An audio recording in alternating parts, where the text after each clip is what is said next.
including Australia, have already submitted their first VNR. Governments are crucial in achieving the SDGs because they create and finance policies that support the goals. But all stakeholders have an important role to play. Industries and businesses in finding solutions for goods and services that align with the SDGs, and communities and individuals in supporting SDG initiatives and in holding governments and the private sector to account. Education, research, and innovation are all essential to achieve the SDGs, so universities, with their ability to create and disseminate knowledge and solutions, play an absolutely vital role. You can probably already tell that reaching the SDGs will be no small feat. All responses, from the global to the national to the local, even down to the individual, need to be coherent and aligned. But progress to date has been slow, so that it becomes very clear now that a much deeper, faster, and more ambitious response is needed from governments, businesses, and communities. Many experts say that in order to achieve the SDGs, we need societal transformations now that are unprecedented in human history and which represent a profound departure from business as usual. You may feel like the challenges are too big and too many. After all, you're just one person. But think about it this way. Every time you spend money, you have an opportunity to spend your money better. Every time you talk to someone, you have an opportunity to challenge their ideas for the better. You can seize these opportunities every day, 365 days a year. And of course, every couple of years, you have the opportunity to vote for the better, not just in national elections, but in local ones too. That is an immense potential that lies with you and every other individual. The SDGs give us a roadmap for making the right choices and arriving at the right answers. Don't forget, together, we are 7.8 billion people. Together, we can make big changes happen.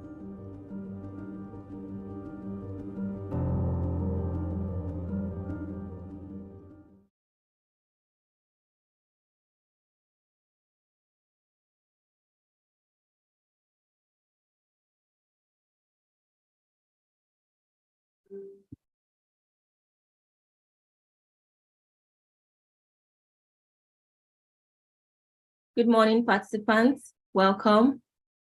Welcome. Hello. My name is Oluwadunsin Bolaji. It happens to everyone. Waiting in line for your morning coffee, you scroll social media and news on your phone. What you find depresses you. Thousands of migrants are fleeing a civil war, risking their lives only to be turned back at borders. Speculations have sent the housing markets into a frenzy, and employment numbers are tumbling down. Journalists have uncovered a decades-long cover-up of child abuse by coaches and doctors within competitive gymnastics in your country. Closing the news app, you open your family group chat. Maybe one of your siblings has posted something funny, and at this rate, you could use some cheering up.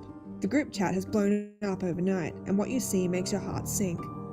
Bushfires are raging again, and there's one burning only 2 suburbs over from where your cousins live. Everyone is frantic with worry. At this point, you walk away, coffee in hand, tense, miserable, and confused. You think, this can't go on. Something needs to be done.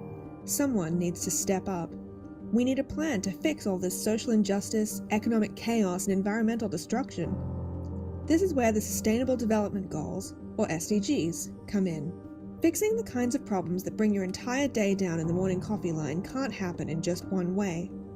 The SDGs cover sustainability from different angles: socially, economically, and environmentally. They set global goals for the 3 Ps: people, planet, and prosperity. The SDGs form the heart of the 2030 Agenda, an action plan adopted by all 193 countries of the United Nations. They call for decent jobs, quality education, good health, gender and income equality, clean energy and water, biodiversity, and climate action. They aim to reach sustainable development by 2030. Governments play a key role in achieving these goals, but they're not the only players.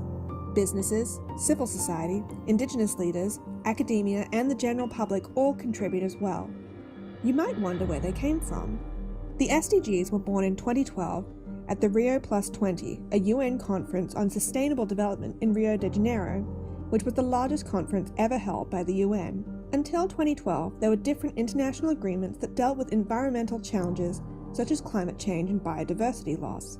And there were the Millennium Development Goals, MDGs, that aimed to achieve certain social targets in developing countries by the year 2015. The countries meeting at Rio+20 decided that a more comprehensive set of universal goals was needed to tackle the urgent social, economic, and environmental challenges facing the world. This kicked off the broadest consultation ever run by the UN. An unprecedented effort was made to get input from as many people as possible, particularly those who don't often get a say in international agreements. Over 10 million people around the world participated in the consultations and helped shape the SDGs. Apart from national governments, major stakeholder groups that were consulted included women, children and youth, indigenous peoples, NGOs, local authorities, workers and trade unions, business and industry, scientific and technological community, and farmers. I am pleased to share some good news for people and planet, UN Secretary-General Ban Ki-moon said to a packed room of press delegates. The good news? After 3 years of negotiations and debate, 193 countries had agreed to a set of development goals more bold and ambitious than anything that has come before them, the SDGs. The due date for the SDGs is the year 2030, which makes the 2020s the decade to deliver.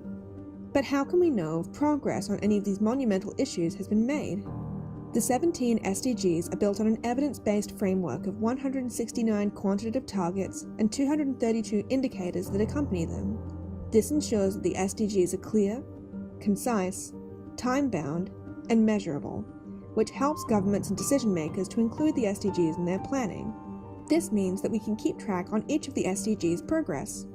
To achieve the SDGs, all countries are expected to set up policies and investment plans, and to use the targets and indicators to track their progress.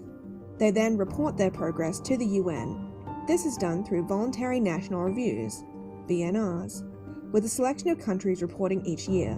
Most countries, including Australia, have already submitted their first VNR. Governments are crucial in achieving the SDGs because they create and finance policies that support the goals. But all stakeholders have an important role to play. Industries and businesses in finding solutions for goods and services that align with the SDGs, and communities and individuals in support. Good morning, participants.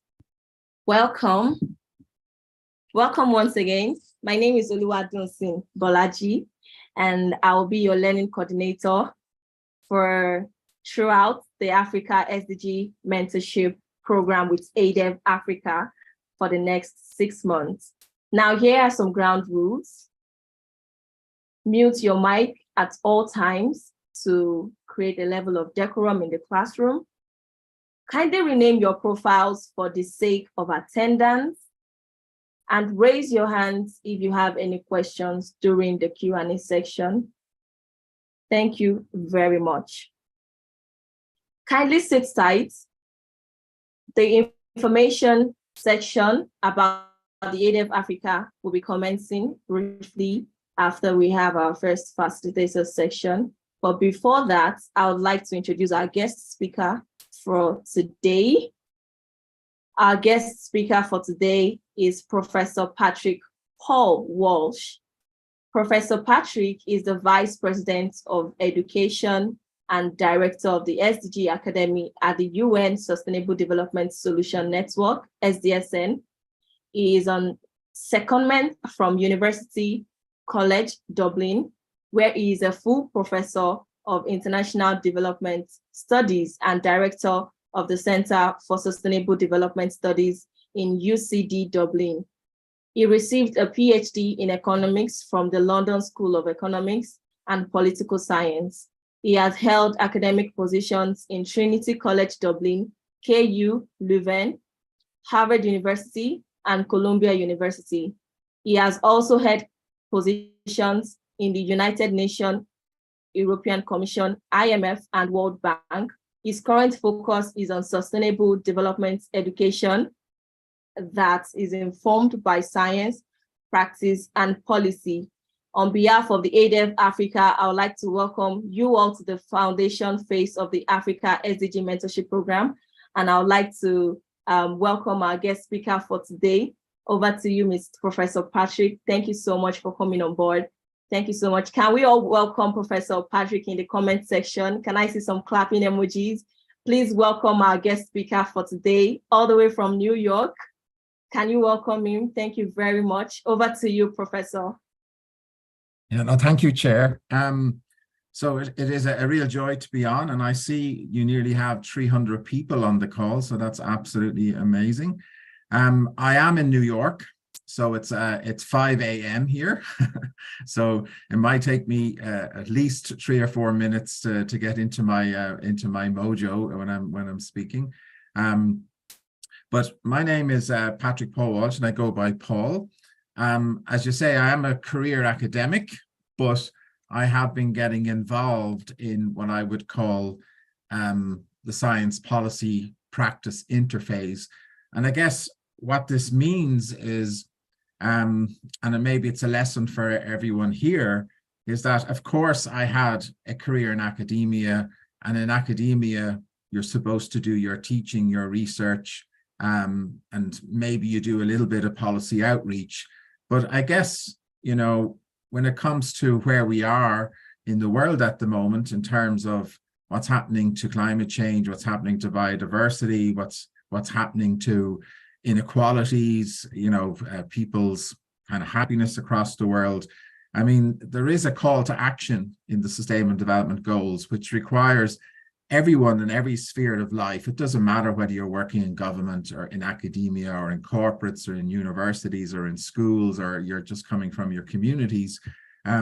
We all have to try to come together and to see what we can do to actually move us towards, you know, what we'll talk about in a second, the achieving the Sustainable Development Goals. And the Sustainable Development Goals really is just to ensure that there are sustainable pathways in our livelihoods, in our societies, in our governance, and in the environment. Okay, you know, so all of us should have access to clean water, all of us should have clean air, sustainable food systems. That's in the environment side. But all of us should be in peaceful societies with good institutions. All of us should be having access to education and health. All of us should be entitled to a career and prosperity and a decent standard of living, etc. Right? So this might sound like idealism and might sound like dreaming, but the reality is that there is the know-how to do this. We do have a plan. We do have a blueprint called the Transforming Our World 2030 Agenda for Sustainable Development. We do have you know, the technologies and the data and all the resources to actually achieve this. So this is really about just proving difficult, coordinating the 8 billion people on this planet to actually achieve it.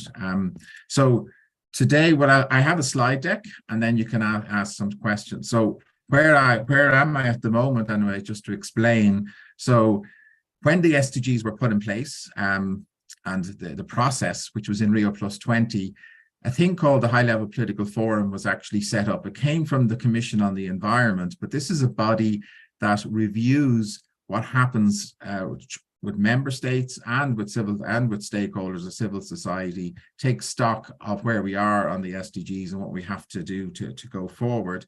It's a meeting under the Economic and Social Council of the UN every July, and that's why we're here. And then every 4 years, it's a meeting under the General Assembly. And actually, that's happening this year in 2023, where we have what we call the SDG Summit, but that is actually a meeting of the High-Level Political Forum under the General Assembly, right? We also happen to be at the midpoint of the project. So I go back in time a little bit, but we are halfway through what we call the SDG project. And unfortunately, it has hit a few bumps on the road. I do remember, I'll explain, I do remember coming into the post-20, what we call the post-2015 agenda, what would replace the Millennium Development Goals. And I do remember coming up to signing the Paris Agreement and signing the Transforming Our World, the 2030 Agenda, or the SDGs in 2015. And honestly, this is there's so many books and so many kind of stories kind of written like this. I thought that this was this was just the beginning in 2015. It was what I would call the high point of, we had an agreement where 193 nations agreed, academia agreed, the corporates had signed up to it, civil society, everyone had signed up to this agreement. We also had the legal instrument, which was the Paris Agreement that was signed a few months later in December.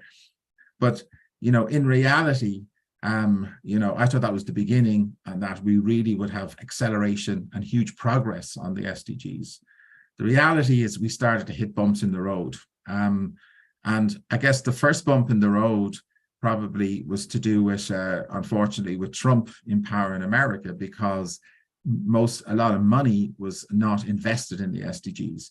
When it came to actually reviewing the SDGs in the first few years, instead of saying, let's put more money, more energy, let's make it deeper and accelerate it, what we were basically doing is holding what we had, because the funds were not coming in. There was and also there was a kind of an attempt across the system to actually block the progress, right? Now, that was just because the federal structure of America was pulling out. It pulled out of the Paris Agreement and it pulled out of support in the UN HQ. It didn't mean America pulled out. America in its cities has not pulled out. America in its academia has not pulled out. America in a lot of its media and its writings, etc., and supports, have been a big supporter of climate change. So the first kind of blockage was that, and then unfortunately then we've had the pandemic, which set everyone back a huge amount, and of course the academic for me, or the pandemic for me, or the COVID-19 pandemic put a real 3D scanner across the whole world's multilateralism and the whole way we do work, etc., right? And of course, one of the most disgraceful things in history was the way, and this is very foolish of scientists, the way we gave our intellectual property on those vaccines to private companies, and then those private companies were not willing to share the vaccine, you know, across the world. And the governments who went on, like my government in Ireland, we borrowed 39 billion so that people could stay at home, so people could stay at work, etc., could be subsidized through the lockdowns. This sort of access to money was not available to a lot of countries around the world, right?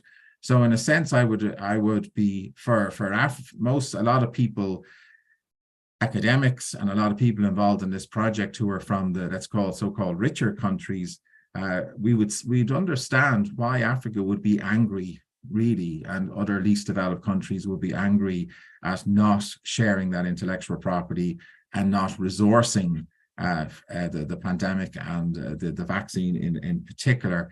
But it just showed how really our global institutions and how our multilateralisms and how our economic systems are really not working well. And this is an emphasis that's happening at the midpoint, that it's not going to be surprising to you that people are really starting to focus, on SDSN in particular, on, are countries engaging in multilateralism? Are you engaging in open science? Are you taking seriously the sort of MOIs, you know, the financial inputs, the data inputs, that is necessary to have a world free of poverty and a sustainable pathway in environment and so on and so forth, right? And of course, the last thing that has set us back, there's wars, there's always been wars and conflict everywhere. But I guess when it's happening with the 5P, this is really quite destructive for the UN. You must remember the League of Nations started to fail before World War II. And now we have a situation in the Security Council where the 5Ps, who were the winners of World War II, are now in opposition to each other. In a sense, it's like Russia, China versus US, UK, France, etc., right? We all know that conflict is very serious for supply chains, very serious for commodity prices. And all of this put together has meant that when we're reviewing the midpoint of the SDGs, some are actually saying that we're nearly further behind than we were in September 2015. So starting at the high point and with a lot of hope and a lot of aspiration, we find ourselves at the midpoint where we're not rebuilding the project. I'll explain that we're not doing that. A lot has happened, but a lot has to, you know, suddenly there's very important talks about multilateralism, finance, what we call the means of implementation, and I'll explain this in a little while, to what they call rescue the project, really, right? but it's not rescuing the project. This is rescuing humanity, because the reality of this is that if we do not achieve sustainable development, we actually are putting humanity itself at risk of extinction. This is actually how serious it is when we talk about biodiversity, when we talk about climate change, when we talk about food systems, and when we talk about peaceful processes and disarmament of nuclear weapons, et cetera, right? But I don't want to be negative. I just want to be a realist at this midpoint. But the good news is people are here in New York. You're on this call. There's huge energy around the world to fix this. And we do have a plan to fix this. We do have the money and the know-how to fix this. And it's just a call to action is happening at the moment, which is, in some ways, so much more serious than what was happening in the negotiation rooms in 2015. Okay, so is it okay to do a bit of a presentation, and then I'll take questions afterwards? Is that a good process? Yes, Professor. Yes, please. Yeah. Okay. Sorry, 2 seconds. I didn't have the slides up, so I just need to close everything down on my computer. Sorry about this.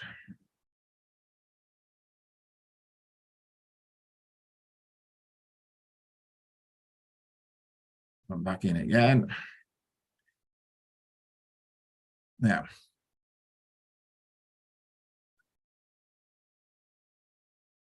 Anyway, so congratulations to everyone who has, who applied and who's chosen to be on this program. I just have to say that I know Africa well. I've been in the University of Ibadan in Nigeria, obviously, and the SDSN has a chapter there. But I've spent, a lot of my life in East Africa, actually, in the University of Dar es Salaam, and we've been working very closely with them. And just to say that SDSN networks and the Academy, this is what I'm responsible for, the education, we are starting to invest and have huge plans for Africa. And it's just so important that we have this network here, and we have you guys as the future are getting mentored, but also the future leaders that will help us here. And I'm kind of delighted with that. I'm only in this role. I was with SDSN setting it up with Jeffrey Sachs in 2012, and I was on the board, but I was more in an advisory or oversight role.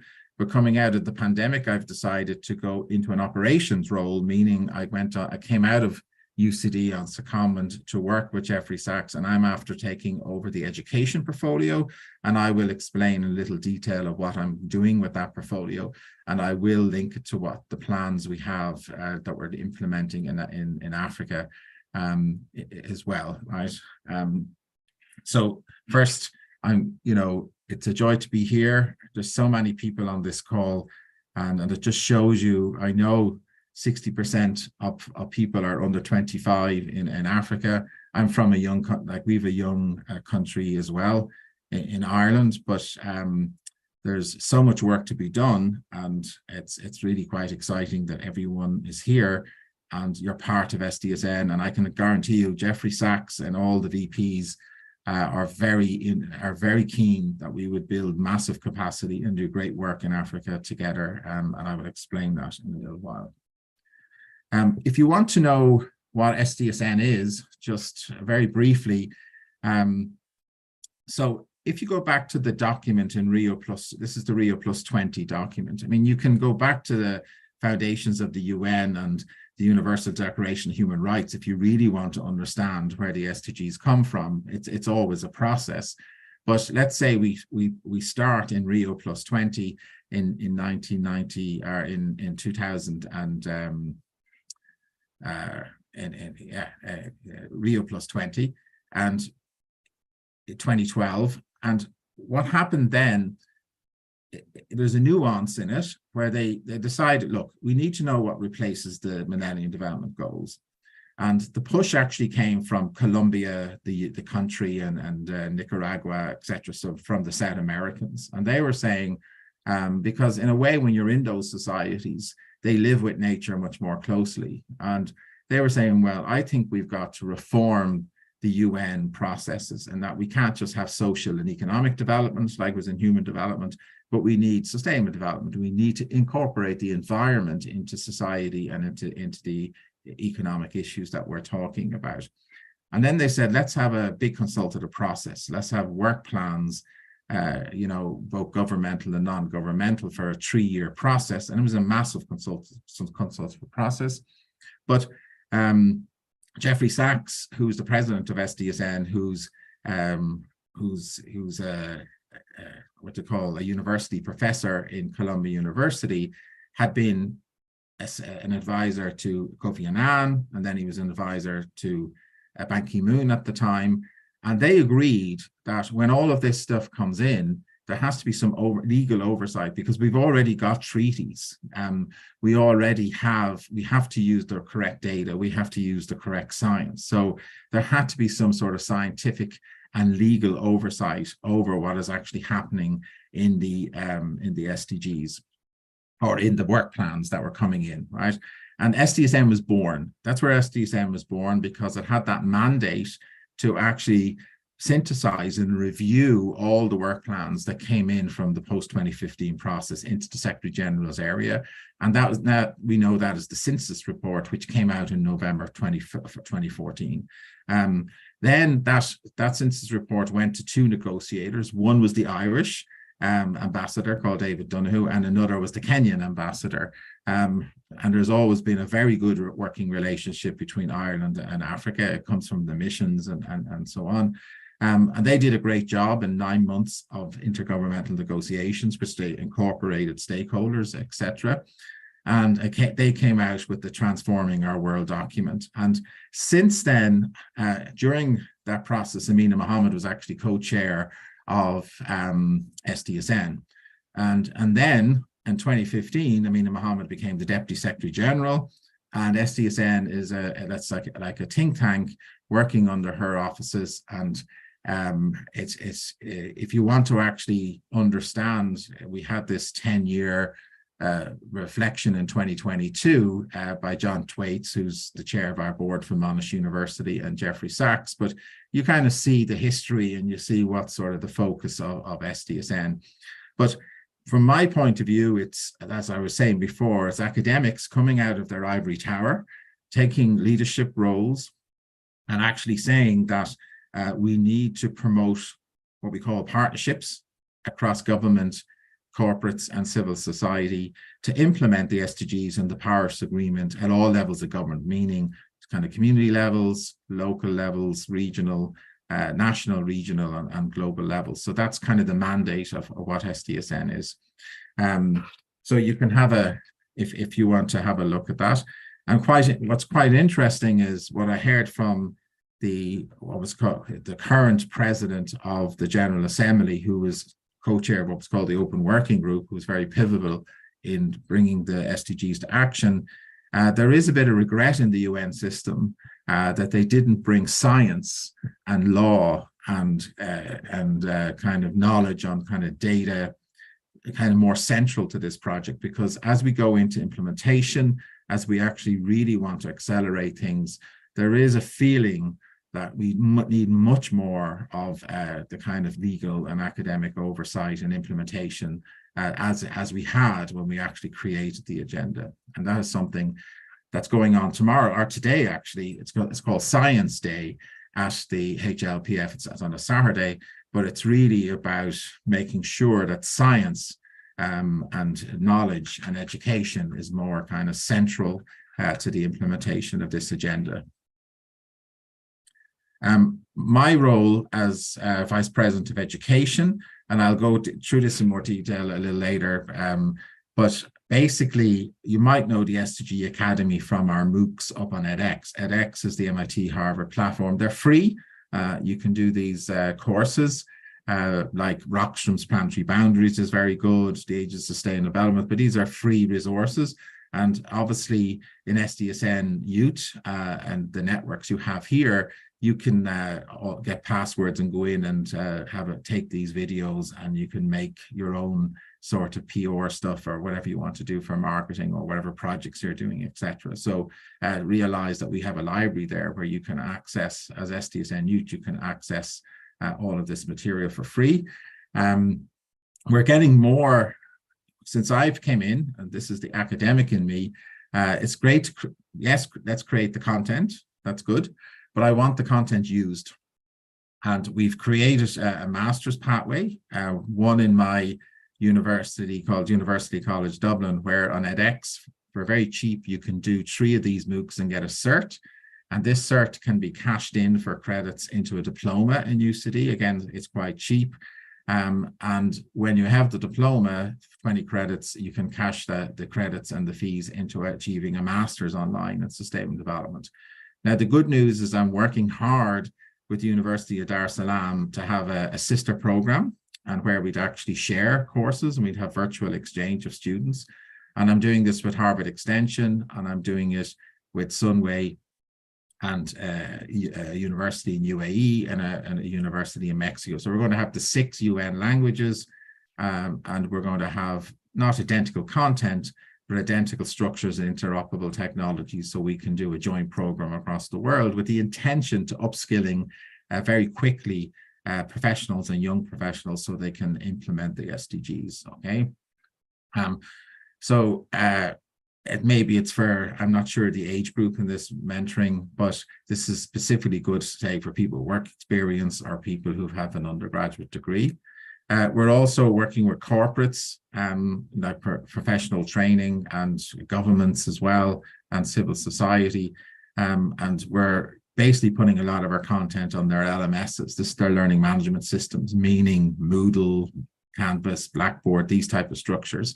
But it's to try and help the world upskill on sustainable development, because it's one thing taking preschool and trying to teach all the young, very young people, like the K-12 sustainable development. But what actually has to happen to rescue the SDGs is that everyone in the labor force has to upskill and reskill on the SDGs very rapidly.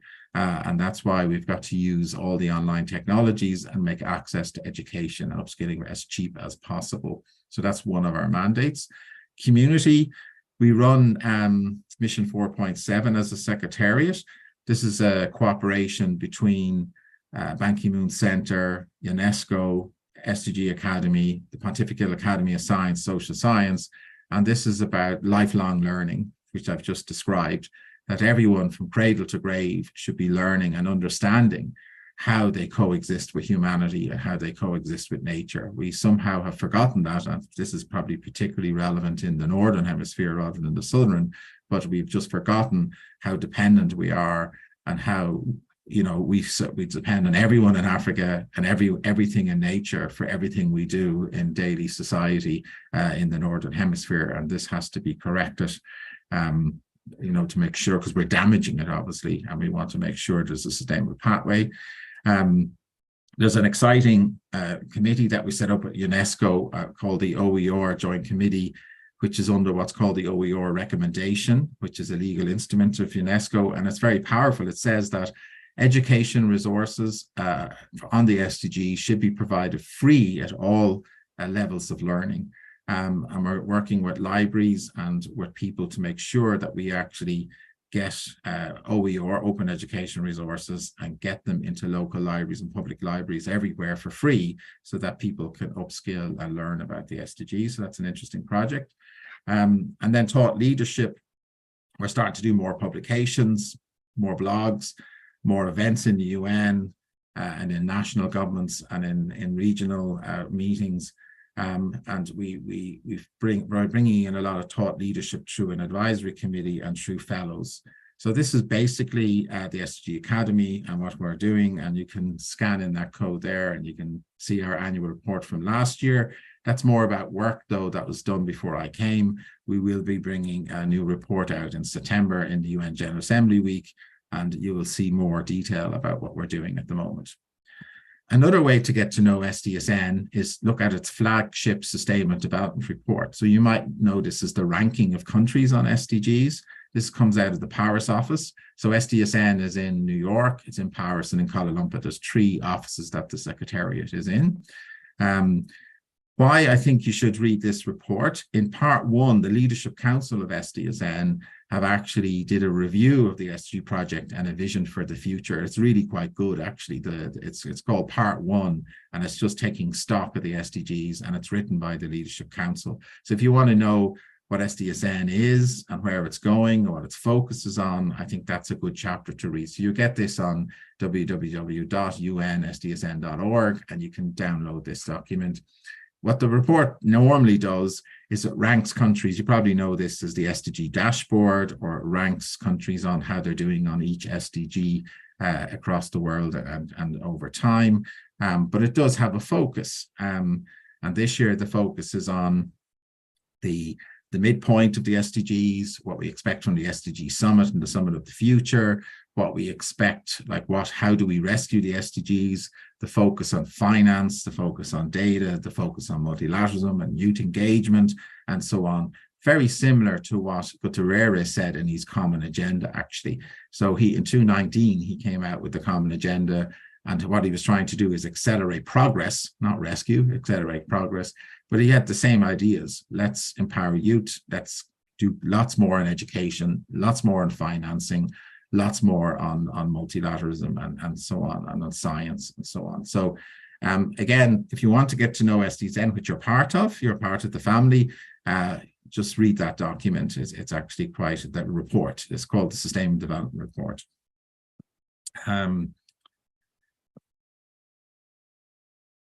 Yeah, and just to say, one kind of innovation that I like on this is the education side of me. This used to come out with the University of Cambridge, but there was actually, we had to pay something like 10,000 euros or more to actually make it free to the world. But we were given in Dublin, the Dublin University Press, which comes from, it was a vestigial printing house that came from the 17th century that we had in Dublin. But we actually, just through the library in Dublin, we actually published it with Dublin University Press. And this is kind of like a revolution, that academics should not be giving their intellectual property, like vaccines, they should not be giving intellectual property to privately owned commercial entities. They have to learn to keep the intellectual property, give it for the public good. And this is what we did with this publication. We got a DOI, we put it in the Libraries of Congress, we catalogued the property as a copyright library through the UK, and it's published now in the Dublin University Press, but it was free to publish and free to use for everyone across the world. And that's something we should always be careful of when we produced content, that we make sure that we protect our intellectual property and we make sure that it's shareable for everyone. And that's kind of one message I think that's useful. So the history, I'll do this very quickly.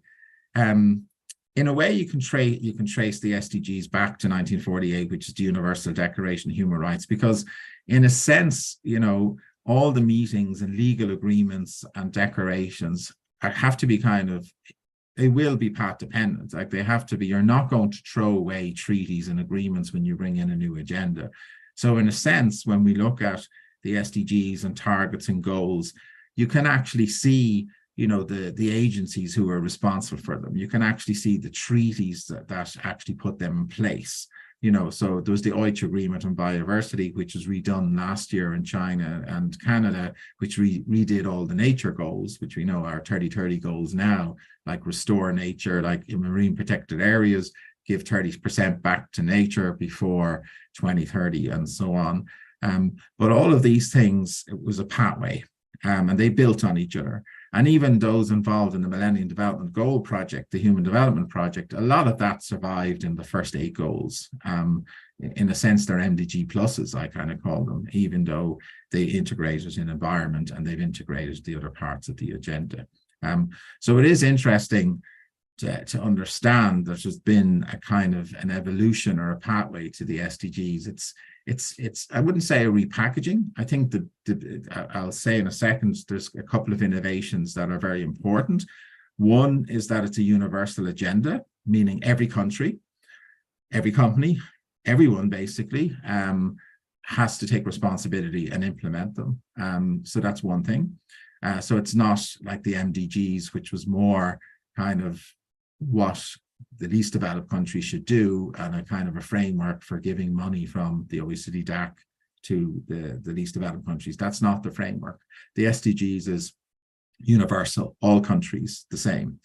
The second thing is they're indivisible, in that you can't say, I'm going to work on the economic pillars or dimensions. You've got to integrate society and environment into the economic dimension and also into your governance dimension.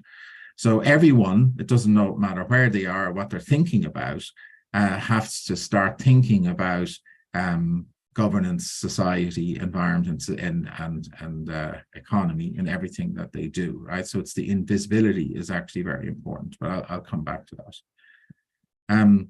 The other thing is that the agenda is not, Transforming Our World 2030 agenda is not just the goals and targets. That's in section 2.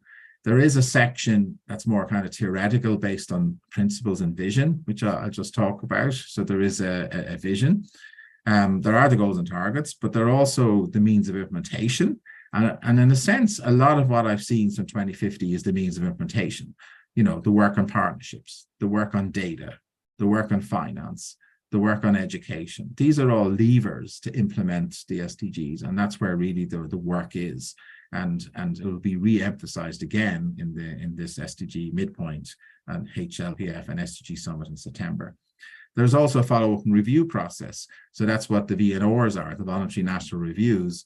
But there's also recommendations for how corporates or academia or civil society or national governments should have pathways and should implement the projects, right? So we do have a follow-up and review process, or an accountability process as well, right?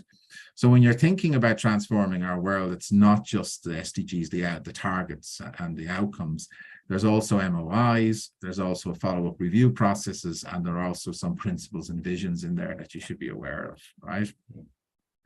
In general, the goals can be split as what we call the social dimension, which is the first 7.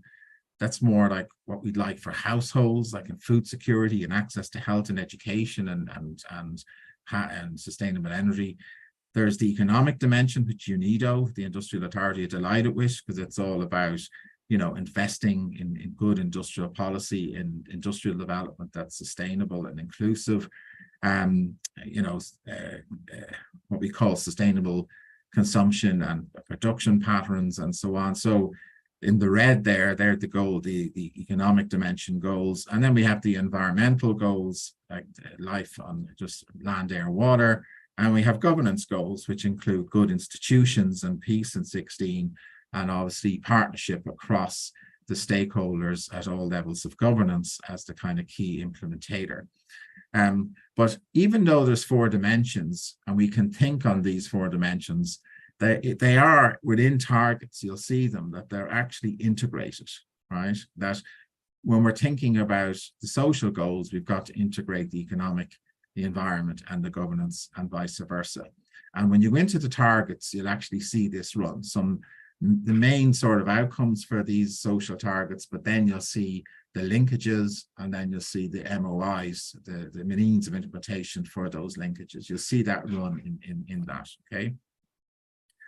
The key sort of work plans that are happening on implementing, there's a big push at the moment on SDG finance, because there's a realization that even if Africa and other countries got the vaccine, for example, or got the intellectual property, they needed the ability to go on the open market and to access money. They needed to access it through equity funds or through the governments going and borrowing, etc. There's just not enough money in the intergovernmental bank system, like World Bank, IMF, the regional development banks. And the Secretary General at the moment, and Jeffrey Sachs, and everyone's working on a thing called the SDG stimulus. And the basic idea here is we've got to release funds for let's say, Africa, right? Because the young people there, are smart, innovative, entrepreneurial, they can do a lot, but you do need finance. You do need supports and investment, and even investment in roads and internets and education systems and health systems and education systems, etc. So there's a realization there's a blockage in international finance, and that it's silly. It has to be released, and people are working hard, and not just in the UN, they're working in the intergovernmental banking system, the regional banking system, the G20 are working on it, the G7 are working on it, and they're realizing, and even just for the stability of the banking system and for life going forward, everyone realizes we've got to reform the global banking system and finance system. Same with technologies.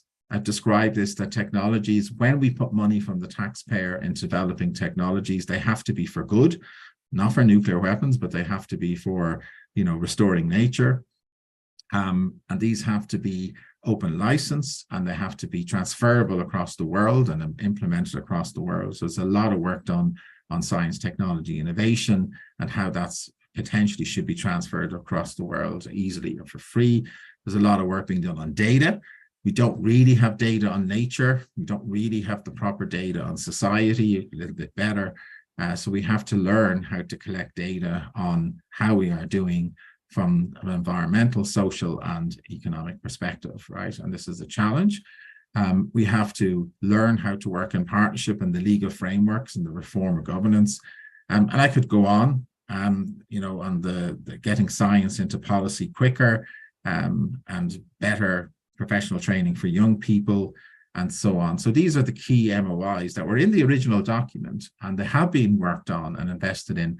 But now, in rescuing the SDGs, they're going to try and put these on steroids. They're going to really try and fire up these MOIs to help achieve the SDGs. So I've just said, look, they're uniformal, they're transformative. There is no doubt that transforming economies, transforming into renewable energies, transforming universal access to education and health, transforming cities, the digital transformation, these are going to be very disruptive. Some are happening anyway with AI and technology.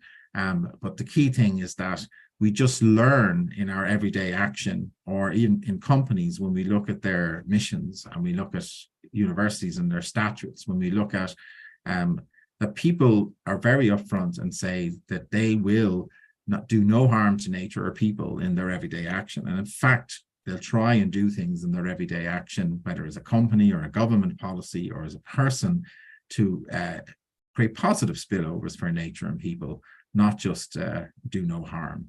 And this is the essence of the agenda, right? And the last sort of point is that in achieving this agenda, and I think there's been a huge failure here, and again, the COVID episode has shown this, is that when we problems, it's always the most vulnerable in society, whether it's women or people with disability or old age, that do the worst. And in a sense, we've got to have much cleverer policies and stabilizers that reach to the furthest behind first, and not to be just helping those who are more capable first. And this is a challenge, and it's proven to be a huge challenge. It's always been a challenge, but in any sort of policy that you're doing as a government, you've got to be that little bit more clever about leaving no one behind. Just to say, and I'll do this quickly, a lot of people like to put structure on the SDGs, like the economists will come along. This is a vision, not how it is, but how it should be. They're saying that, look, economic systems should operate in a safe and just place for humanity. And they should be built on a social foundation where everyone has access to food and health, and there's gender equality and access to education. And we should all operate in this global economic system within the planetary boundaries. So we shouldn't be pushing climate change or destroying biodiversity and so on. So these are the Rockstrom's planetary boundaries. And this is, if you're an economist, you'll know this is donut economics, right?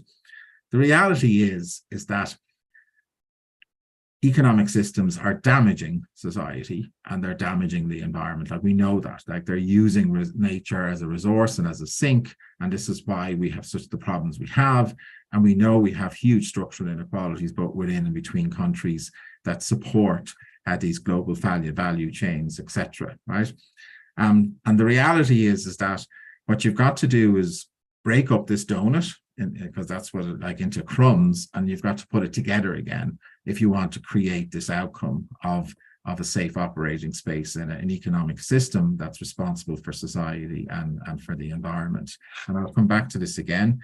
The scientists like to think, well, you know, the wedding cake, as they call it, right? That really the first level, that you've got to protect your water and your air and your nutrition, your food system, because that's what sustains life. And that if you don't sustain that, you have nothing. So the focus should be on the foundation, which is nature. And a lot of it is about set aside, and that's all fine. The reality is you could make an argument, particularly with governance. They put governance on top here as the top of the wedding cake. But what you could argue is, look, all of this starts with governance. All of this starts with the way governments conduct themselves, corporates, academics, civil society, and households, like what values and that we put on nature and society, and how we ingrain that in our policies and our board and our practices and what we do. And some are arguing that the first thing you do is that we've got to reform governance at all levels, even in the global level, because it's too weak. It's not incorporate the policies and the everyday things that we do are not incorporating care for people and nature, right?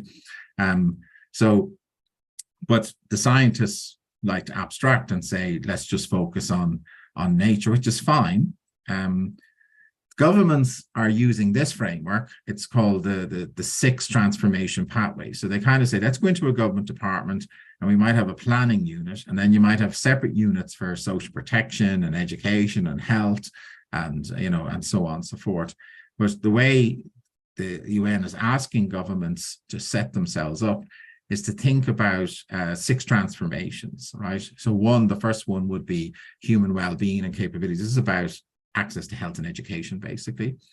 Reform your economic policies so that they take into account societal and environmental outcomes. Reform your energy systems towards renewable energies or efficiencies, etc., clean energy. Reform your food systems. Reform what's happening in your urban spaces, and also looking after the global environmental commons, like restoration of forest, restoration of, you know, to stop climate change, to stop global warming, I mean, and also fresh water, to invest in water systems. And the big levers they're talking about is reform and governance, not just in government, but in corporates and universities and NGOs. Change your financial systems, which I talked about, the SDG stimulus, empower people and partnerships. And then also there's a big trust now that science and technology can be a big player, particularly AI, and all of these new technologies can be the thing that helps us achieve sustainable development much more rapidly than we have been. Just the reality about the SDGs is that in 2015, UNDESA looked at all the goals and targets, and they did a text analysis of the linkages. And in a sense, these are not the scientific linkages, they're just the linkages that were in the text of the targets. And you can actually see, you know, you take a goal like inequality, SDG 10, and you can actually see that it's linked to goal 1, which is around poverty, it's around to cities, it can be linked, and so on and so forth. And we all know that in a sense, there's a very complex web of linkages across these goals that we can all think about. And in a way, these at the moment are negative linkages, right? And what we believe is that there's behavior and changes in policy and changes in technology that can turn all of these linkages positive. But the only way that will work is that you understand, even at a very micro level, that you've got to go through every policy. Like, for example, in my university, University College Dublin, we had 160 policy documents in under the governance. And you had to look at each and every one of them to say, are they doing something against or for nature and society or for the SDGs? And you had to basically change all of them, right? Now, they haven't done it yet, but it gives an example. In every corporate and every government, you can actually go, are we really embedding or mainstreaming the SDG thinking? And that's what the SDG thinking really is.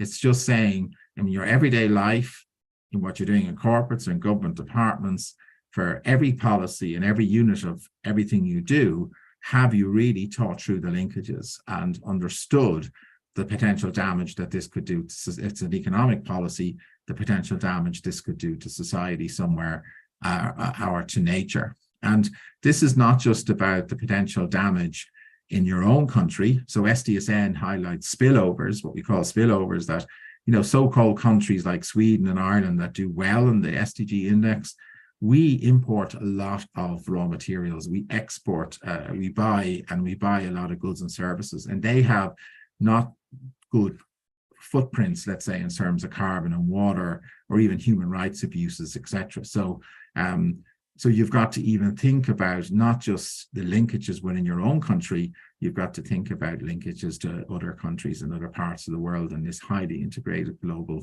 financial and economic system. And then finally, just to kind of say on this kind of overview, people think the SDGs is about the triple bottom line, but actually that's not true. It's not three things, it's four. The SDGs, going back to Rio Plus 20, had four dimensions: society, environment, economics, and governance. And to me, governance is a really important one, right? In the sense of, you know, and it's not just governance in national governments. I'm talking about governance in every entity, right? Like corporates and academia and civil society and so on. Are you fit for purpose in your board, in your planning, in your mission statements, in your KPIs, in your implementations and your reviews, etc. for the SDGs? And the problem is they're not.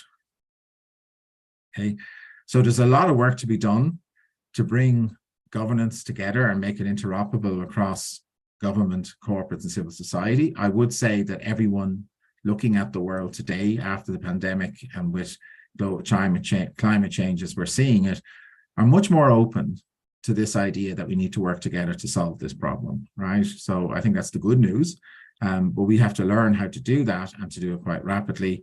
And, you know, this project involves everyone. It's businesses in all sectors, from global to local government, reforming the financial sector, the corporates with their ESG frameworks. This is their environment, society, government frameworks, even civil society itself, and even the UN itself. What's interesting is the UN is actually engaging in reforming its whole systems and policies and reskilling all its workers, because a lot of its workers who were specialists, say in UNICEF on children, had no idea about the SDGs and still have no idea. So they have to go back and learn and upskill. So that's just my little introduction to the SDGs. And hopefully what I'm just trying to get across here is SDG thinking really is very micro, and everyone, whether in a household or in a government or in a corporate, can bring SDG frameworks and thinking into everything they do. And that's exactly what has to happen if we are to transform the system. And the MOIs are very important, because even if you understand what you have to do, suddenly you'll go, I need data, I need to train people, I need new technologies, and so on. So it's a tough agenda. So just before I open the floor for questions, I'm sure you have lots of questions. The Academy, just very briefly, in terms of our four pillars: content, training, community, and thought leadership. What do I mean by content? Go on the SDG Academy edX. There's lots of free MOOCs and courses there that you can do. There's about 48 of them. The most popular are, I think, nature-based solutions, the one we did with the environmental program, Sachs's Ages of Sustainable Development, Planetary Boundaries by Rockstrom, but they're all popular, right? We've had well over 1 million users, but this is not enough. I mean, we need to reach 8 billion people, or at least 3.5 billion people in the workforce, to actually know what we're talking about when we talk about caring for nature and people alongside your everyday activities. What was interesting during COVID is this course, and I actually had an African influencer on TikTok who marketed it, trended on edX during the pandemic, which is really quite interesting, because normally sustainability this type of topic is not the big thing on an education platform. Like it could be like business school stuff or maths or other things, AI or what other things. But it just shows you where we are now, is that heads have turned. I have no doubt that everyone from schools to civil society, academia, governments are aware of the SDGs, and they understand the problems, and they're kind of open, if you like, to trying to solve it. So this is good news, but that gateway has to be used, because now we need solutions and we need leadership, and this is why you're here. I talked about this pathway. We're developing this with Dar es Salaam as well. So the idea is you go onto edX, and this one, I don't know whether it's in reach for you guys or not. We've tried to make it as cheap as possible, but the professional cert is only $130, and you basically can do that on edX. It's 3 MOOCs. And then when you have that, it allows you to get into the diploma, where you do a global classroom with me and you do some homeworks. And if you get a good score in that, then you can cash those 20 credits into the MSc in Sustainable Development. All of this is online, and it's with the view to training professionals. Like a lot of the people on this course are actually over 30, and they would be kind of senior management across the UN system or corporates or civil society. Half are American Irish, the other half are outside of that. The fees are the same for EU, non-EU. But in total, I think that diploma is about €1,500. And then to complete the whole MSc is €10,000. There are a few scholarships, but the good news is that this pathway we've done for UCD, we're going to replicate with Dar es Salaam, and it will be half the price. And then we're replicating it in Sunway and in Mexico and Harvard Extension, and all of them, hopefully in the future, not next year, but the year after, will share their LMSs, meaning you can be a virtual exchange student across these courses, and we'll have them in different languages, etc. But the whole idea is just to say, we know lots of people can't go to university, they're working, they have to work, they can't physically go to universities, but there has to be a way where universities come together and upskill online all the people who want to be upskilled in sustainable development and in all its dimensions. And obviously there's a physical component, which is the capstone or thesis, where you do it in your own company, or you might go on a placement across SDSN, or you would actually do a solution or a project as well. Community, I've told you a bit about the work we're doing on Solutions Day. In this General Assembly, we presented this idea of how we're going to get open education resources to every library and everyone in the world. And we now have a joint committee in UNESCO, so we were working on that. And we will need, I mean, this is where I will be coming back to you guys, because to actually put all of the education material into library repositories, you need to build a lot of metadata, meaning you need a lot of people to be inserting the MP4s, the PowerPoint slides, and then putting on the tags and the taxonomies and the licensing. And it's really tough work, but we will have lots of internships for people in UNESCO to actually help us with this, and to help us with the historical documents, because the courses are on edX and they're on other things, but they're not quite compatible with the library kind of archiving. And we actually want to put handles for AI learning on them and so on. So this is going to be a big job that we're going to do with all our courses. And we will be, you can see a note will be flying around that we will need online interns on this going forward. But it's an exciting project. And the idea is just to have free education resources at all levels that can be repurposed, translated very easily, open licensed, and so on. We think this is a good foundation for upskilling and reskilling in corporates or in governments or in universities and so on. So that's what that project is like. And it's part of our mission 4.7. So this is the continuum of education, SDG education from preschool to grave. And that's what that mission is. And you can see the partners and what we do. The thought leadership piece is that I'm very keen, and I've mentioned it a few times, to make things open access and open science. So knowledge has to be in this commons, our global commons, that it's free for us to put knowledge in, and it's free for us to use it and then to repurpose it, etc. So we are in this idea of creating knowledge as a public good, and this is not a norm at the moment in higher education. The other thing is that we need to basically build capacity so that we transfer this across the world. And this is why we're building up in SDSN, the universities and so on. We just want to make sure that we transfer resources free of build capacities across our network, across the universities of SDSN and so on, and the thought leadership. And then finally, we want to get this content into policy. Like, so for example, when we have these courses in the repositories, the UN Library here in HQ in New York, but also in the 138 countries that have a dedicated UN affiliation that hosts their resources.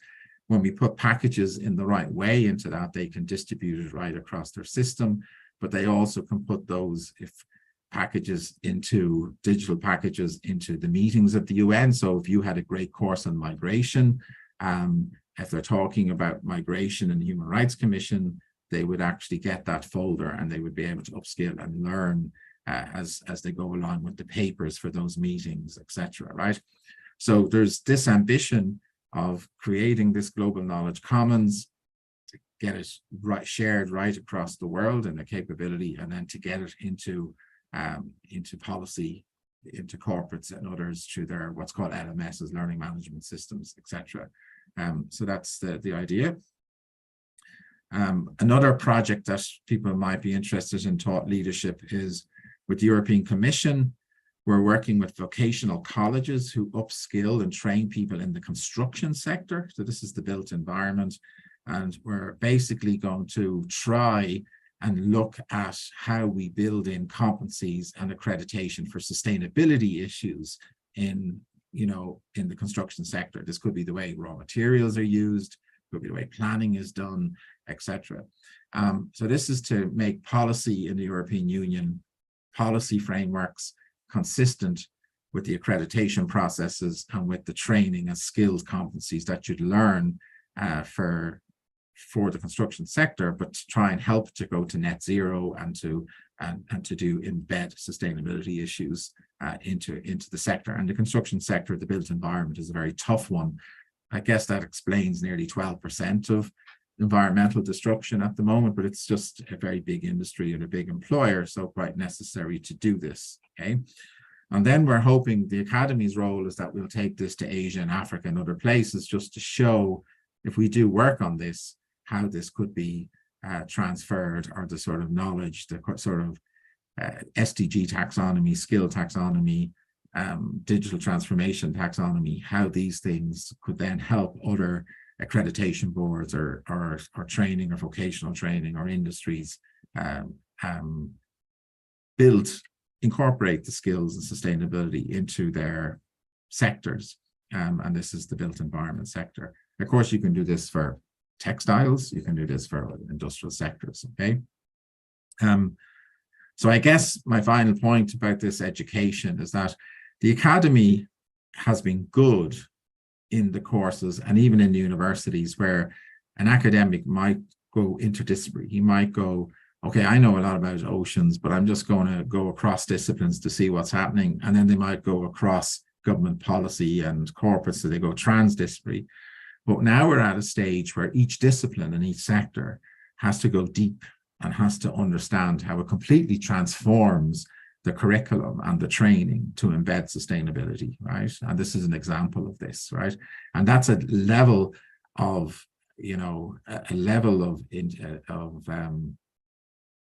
change it's vertical, as I call it. It's like saying, take an economics course where you might have introduction to economics and you might have mathematics for economics.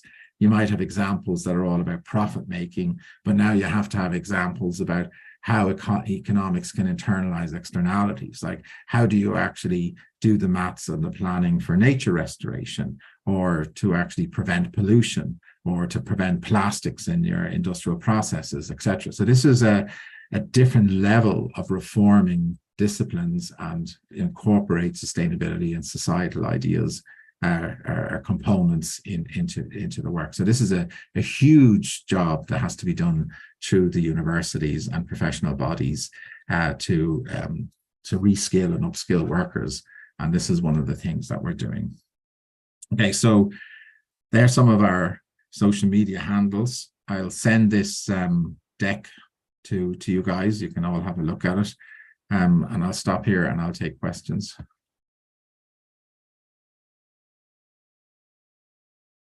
Thank you so much, Professor. That was amazing. That was a very detailed and informative session.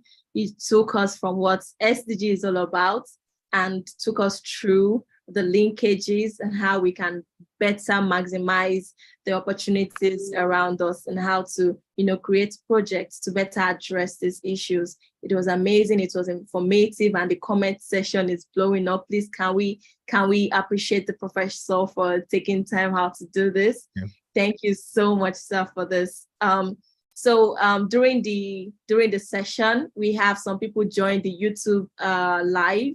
We want to let you know that we are with you. We see your comments, we see your questions. So please be involved, type in your questions. And the best way we're going to do to give some people here on Zoom, probably 2 people, to ask questions. Then we'll take more questions from the YouTube, so we better engage everybody. So I will request that you raise your hands if you have any questions, then I would unmute you. So please do not mute your mics, wait and raise your hands if you have questions. And during this session, I took note of some popular questions, so you won't have to ask them again. So the popular questions were, are the slides going to be shared and the recordings? Yes. Yeah. We'll share the slides, we'll share the recordings, so you don't have to ask that question again. Are the online programs free? I think Professor mentioned that some of the resources are going to be free, while some are going to be paid for. So I guess it's going to take that question much better. Then another is the attendance. Don't worry about the attendance. We would do all of that from our end here, and hold on for much longer after our facilitator has his own session. So if your hands are still up, I'm just going to take 2 people and I would unmute you. So the first person is Abiodun or Yelere. So please make this pretty short and fast, please. Thank you very much. Okay, thank you very much for the opportunity to ask a question, and thank you, our facilitator. I would like to ask, during the course of the presentation, you made mention of the importance of the role of science and data in education in achieving SDG. But I would like to ask, what is the implementation strategy for the inclusion of science and data in achieving these SDG? Are they being incorporated into the criteria and indicators, or how? So that's my question. Yeah. Do you want me to go? We do quick fire, so I just take the questions. Oh yes, go answer the question, then we'll do the next question. Yeah. Thank you. So I'll just take the one on the, just before I forget, on the online masters. Okay, so obviously the courses, the MOOCs on edX are free. Okay, but what you can do is group 3 of them. This is the Ages at Saxes, Rockströms, and the one on data on metrics, into what's called a professional cert on edX, or what we call the Master's Pathway for University College Dublin. And it's about $130, I think, for that certification. So it's not, I know money is money, but it's not that expensive. And what that does is it puts you on the pathway. Now, hopefully in the future, that pathway will include Dar es Salaam and other certification universities, right? But for the moment, it's just into Sunway and UCD. Unfortunately, UCD, I did my best, and to be fair, the financial officers did their best in UCD. Like normally, non-EU fees are in the order of 30,000, as you know, euros for a master's in a top university in Europe. But we made it 10,000. All right, so that, and it was the same for EU and non-EU. So that was the compromise. We also said you can do it part-time. Instead of paying 66% each year, you only pay 50% each year. So in other words, it's divided by 2 if you do it part-time over 2 years. And then finally, you can do it in 6 interest-free installments. Now, again, it's still a bit pricey for African students. I think it's still a little bit pricey, unless your company is paying, or your NGO, or the embassy, or you can actually get some corporate to pay for you, because it's actually a very cheap, a good quality and cheap program. The idea of the diploma is that in Ireland, we always had this idea that maybe you don't have a good undergrad, maybe you just have professional certification and work experience, so you don't have an undergrad. But what the diplomas allow you to do is to do a couple of courses and to show you're good enough to go into the MSc. So they're like a makeup or a transition, right? So the idea then is that with this professional cert, you can go into the diploma, do the global classroom with me, and do some homeworks. That's about, I think it's about 1,000. It's the same. It's about 1,500, and it's the 20 credits, which can be offset. If you do well, then you can go straight into the master's, and you can offset the 20 credits off the 90 credits. So you have to do more courses and then do your SDG project. So that's what the master's pathway is about. It is doable. We do have, every year we offset part-time fees for about 4 people. With the course, and we do tend to give it, to be fair, to Africans and to females as well. But the reality is that it's not, we do have 60 or 70 doing the course every intake, every September and in January, etc. But the view is that when we get the African one and the Latin American one, that there would be cheaper, even though you're on the same programs, there would be a cheaper option there. But we did our best to make it as cheap as possible, but it's still maybe that little bit expensive, right? Very good question on the data and the importance of data and science. So yesterday I was at a talk for, I think it's Nikea, they're a Japanese financial markets paper, I think. And they brought in the Hungarian ambassador, who happens to be president of the General Assembly at the moment, and who also was part of the open working group that came up with the goals and targets in 2014, actually, right? But he talked about this issue of data and science and etc. And I think the feeling is this: scientists did not engage properly in the post-2015 process. So when we were putting together the agenda and the targets and the goals and the work programs, the scientists were not really there. And what I kind of found annoying is that when the program came out, in other words, when everything was signed and we're trying to go into implementation, there was a lot of articles in Nature where the scientists started to engage, and they started going, those linkages between land, air, and water are not the main ones. There's actually other ones, and this is what science says. And I said, well, you should have been there maybe 3 years ago to tell us all this. But also during the meetings of the UN, even though there is the science and technology community that I'm involved in and academics are involved, I would say the academy, in terms of the science policy interface, has not really engaged. You know what I mean? A lot of academics have to teach a lot. They're under pressure to publish in certain journals, to get promotions, etc. Going to the UN to help people with policies, etc., is not something they get particularly rewarded for. So that's kind of the problem. But the reality is, I don't think the best science is in these meetings, and that is a problem. It's been identified as a problem by the Common Agenda, where the Secretary General said, I got to put my SAB back together, his Scientific Advisory Board, which it was gone, and now he needs to put it back together. And there is a feeling, and in today's meeting, what we call Science Day in the HLPF, this thing is going to be re-emphasized that, if we're really to do these transformations and use the technologies and the data, we need all the universities and all the top sort of scientists involved here. We cannot have them. So it's not that the ambition is not there. There is a Science and Technology Innovation Forum every year. It's a subcommittee to HLPF. There is a UN Statistical Commission that looks at global reporting and data across all statistical offices. So that's there. There is a mandate that, you know, science policy and data has to be put into the pathways of every country and even local government. So it's not that the emphasis, and then even academia is starting to rank universities in terms of their SDG achievement at the Times Higher Education Impact Assessments, right? Corporates are starting to try to access all this. You know, Benin was the first African country to issue an SDG bond, I think, a few days ago. So people are you know, a lot of companies out there are going, we need to access this green bonds or the social impact bonds. There's about $3 trillion out there to draw down. So suddenly they want to know how to do derivatives, set up financial systems. You know, so in other words, business schools are starting to think about sustainable finance and ESG modeling and planning and so on, right?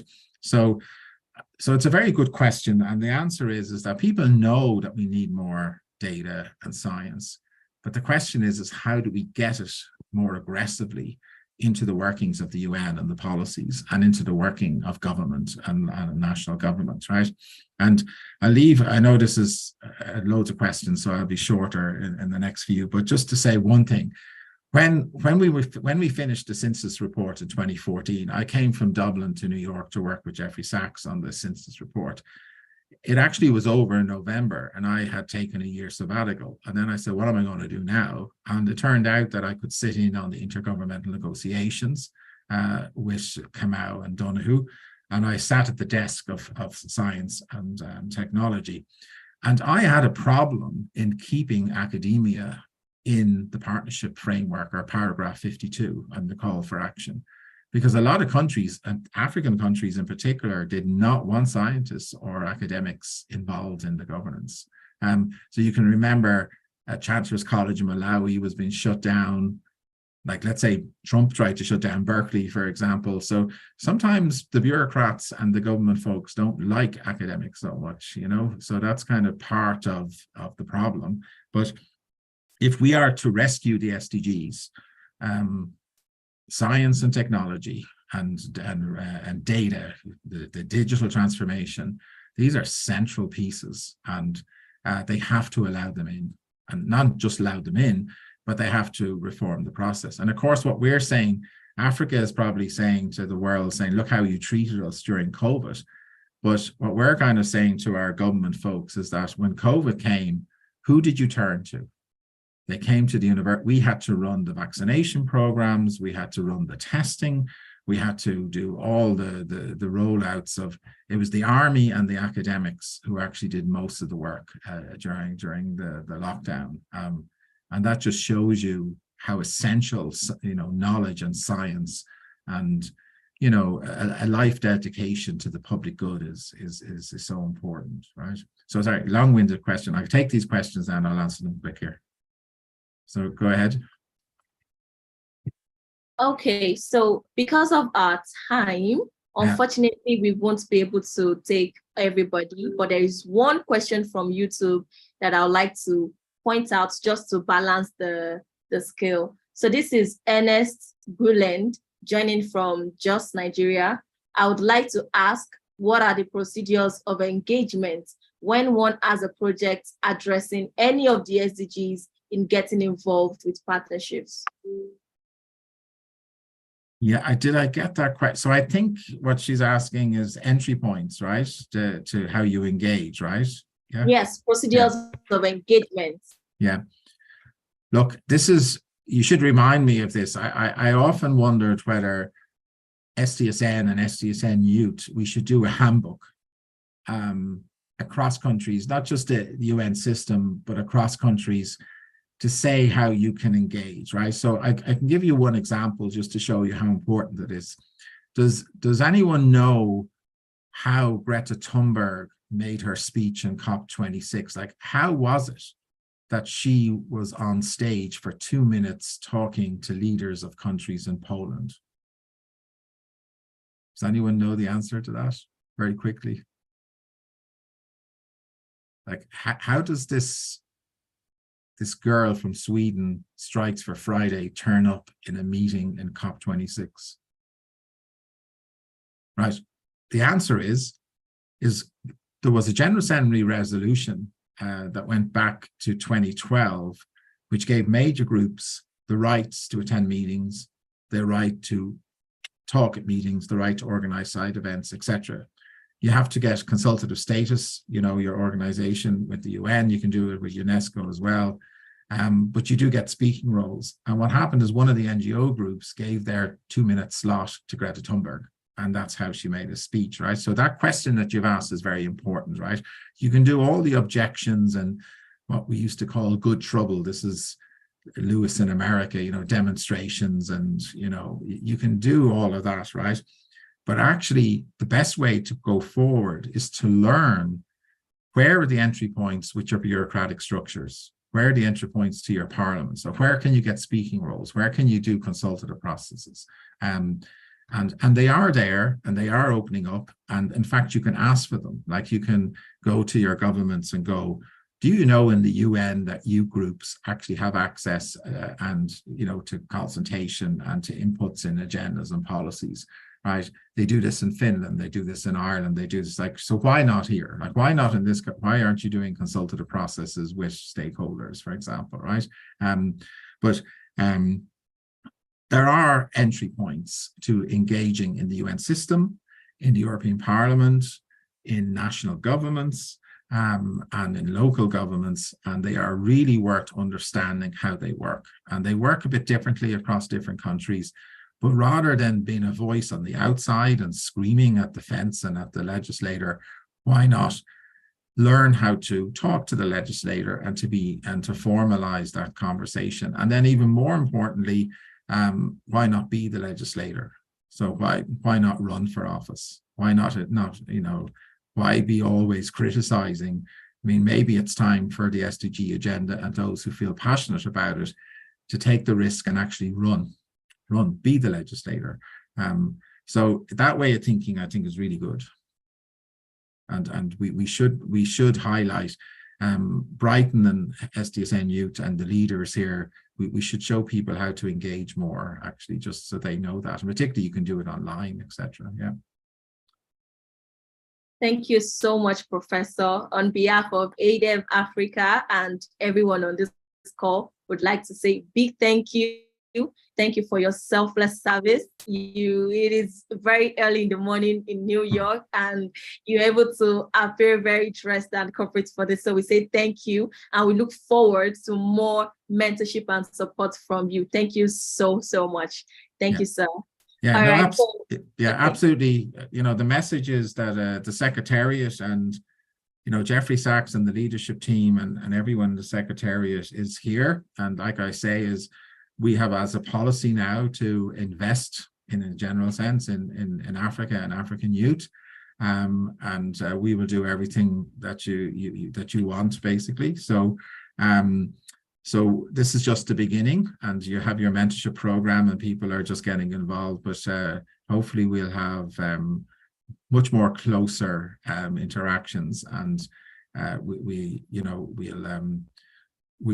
will learn as a global community to work a lot better together, and it's as much for nature as it is for ourselves, right? So we will be doing this. So thanks for the invitation. And I'm delighted to see so many people. It's very humbling to see up to 300 people on the call. And I wish I could actually just meet you in person. And I know it's different when it's online, but we will get that opportunity. I have been to that conference in Ibadan, the Sustainable Development Conference, a few times.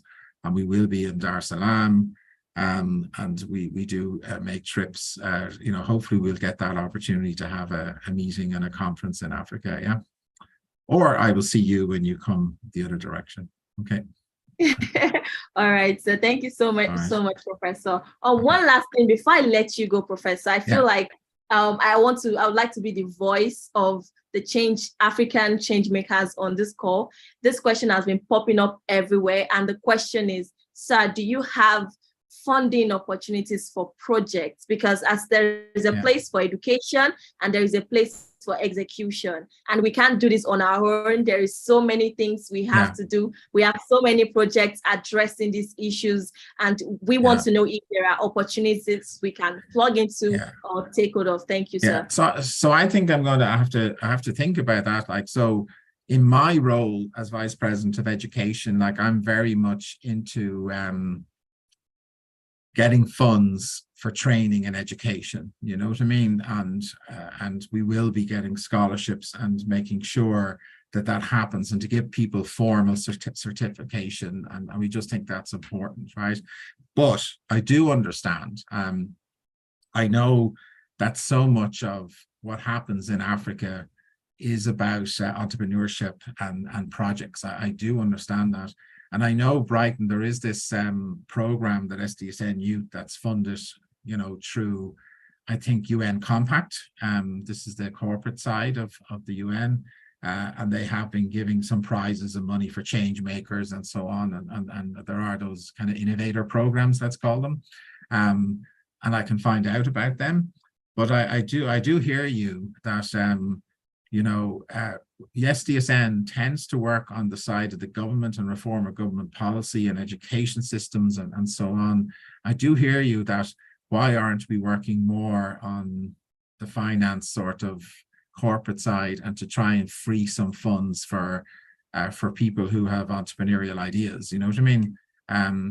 But it's not something I do at the moment, and it's not something that particularly SDSN is great at, you know. But I do understand, when I'm in Africa, I do see what the young people are doing, and it's this entrepreneurship. And to be honest, I recognize it because in Ireland in the 1950s and particularly in the 1980s, we were a really poor country, like, you know, really, really very poor.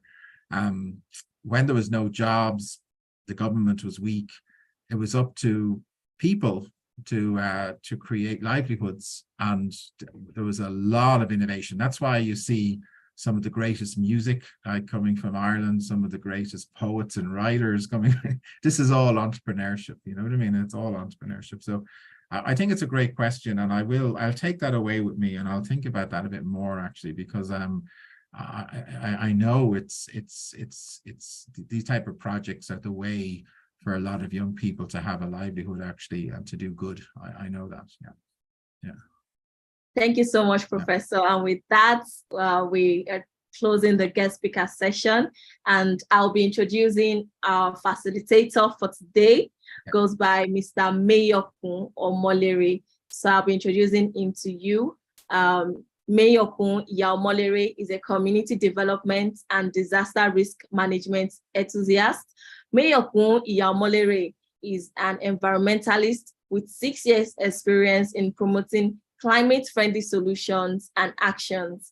He is the founder and executive director of Plugins Nigeria Club, an organization dedicated to promoting a culture of responsible waste handling and physical fitness. Through the club, he has built a community of over 1,300 young Nigerians who encourage sustainable interactions with the environment through proper waste management practices, while actively involved with other environmental firms in his country in paid and volunteering roles.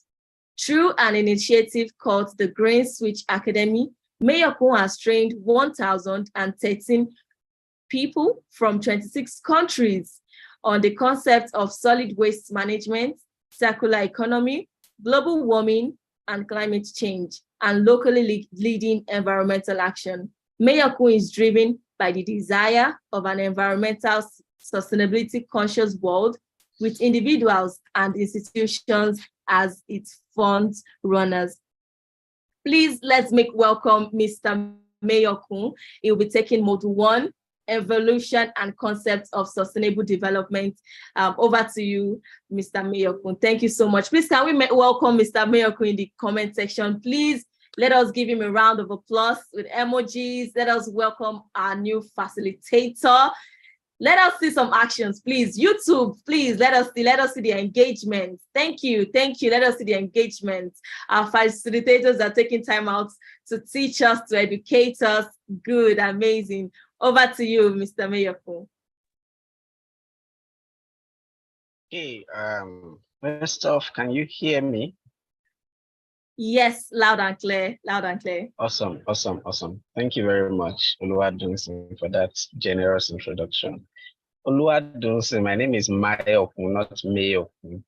I expected you of all persons to know that. It's Apologies, Mayokun. Apologies. And now somebody has misspelled my name in the chat room. I saw somebody spelling it, killing it because of the pronunciation, but it's fine. Good morning from Nigeria, everyone. It's a pleasure to be in this conversation. It's really very interesting to be here. I mean, when I joined and I saw 299 persons on the call, like myself, it was difficult to join because I kept getting seeing a feedback that the meeting was full and that I had to wait until somebody got out, and well, somebody got out and I came in. So it's beautiful to be here amongst this large gathering of young people who are interested in advancing sustainable development in Africa. And I've also been to the YouTube page to check participation. I saw a lot of people there passing comments and all of that.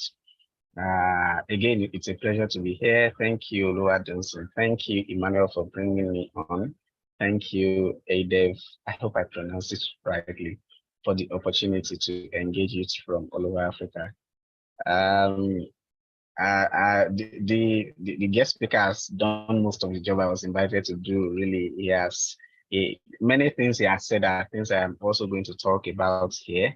So I'll just quickly get onto it and try to wrap this up as quickly as possible. So I'm going to share my screen now, if I have permission to do so.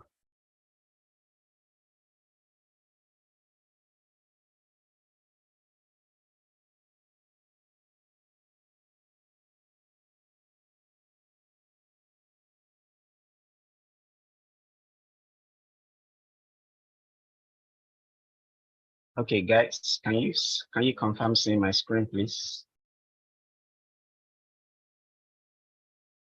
Yes, we can. Perfect. Thank you very much. Please give me a few seconds.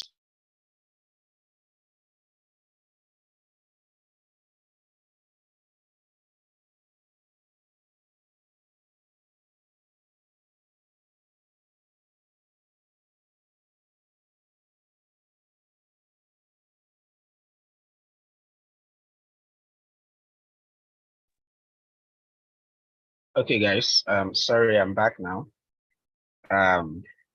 So my work this morning in Nigeria, I don't know the time it is in your country or wherever you're joining from, is to give us a brief background into the SDGs, the whole concept of sustainable development. And remember, I mentioned that the guest speaker has already done a lot of justice to whatever I'm going to say.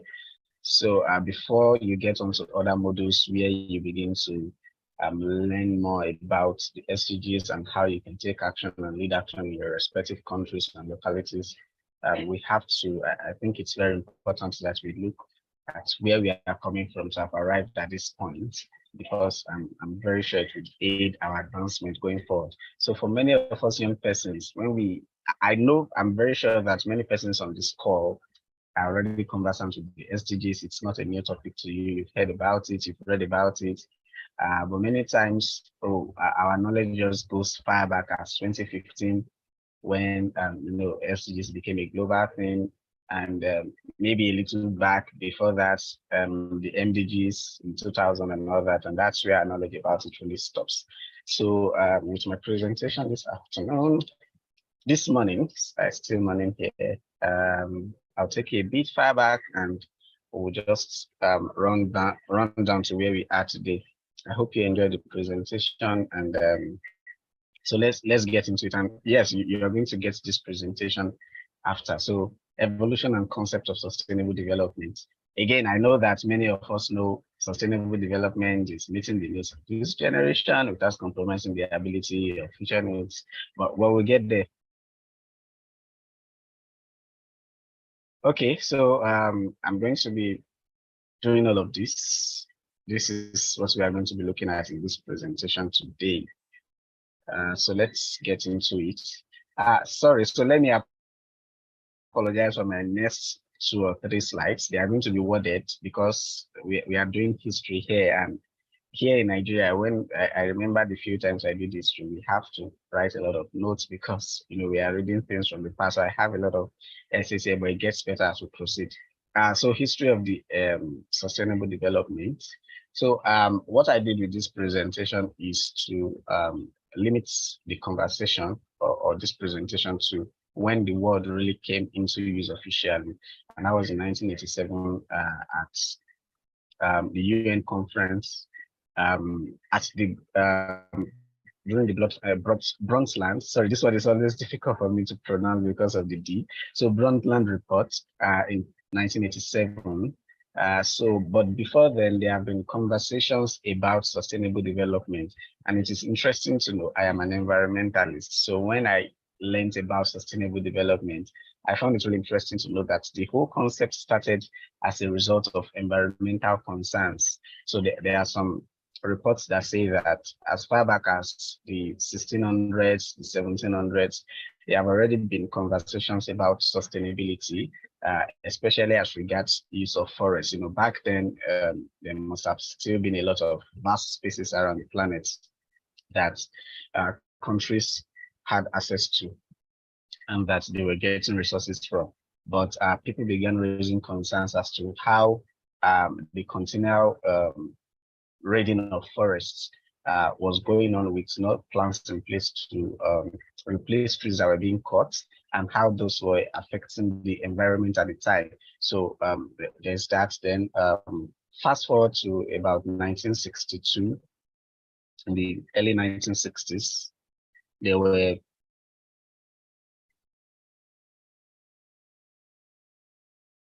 there was a scientist, sorry please, called Rachel Carson, who wrote something. She wrote a book called The Silent Spring.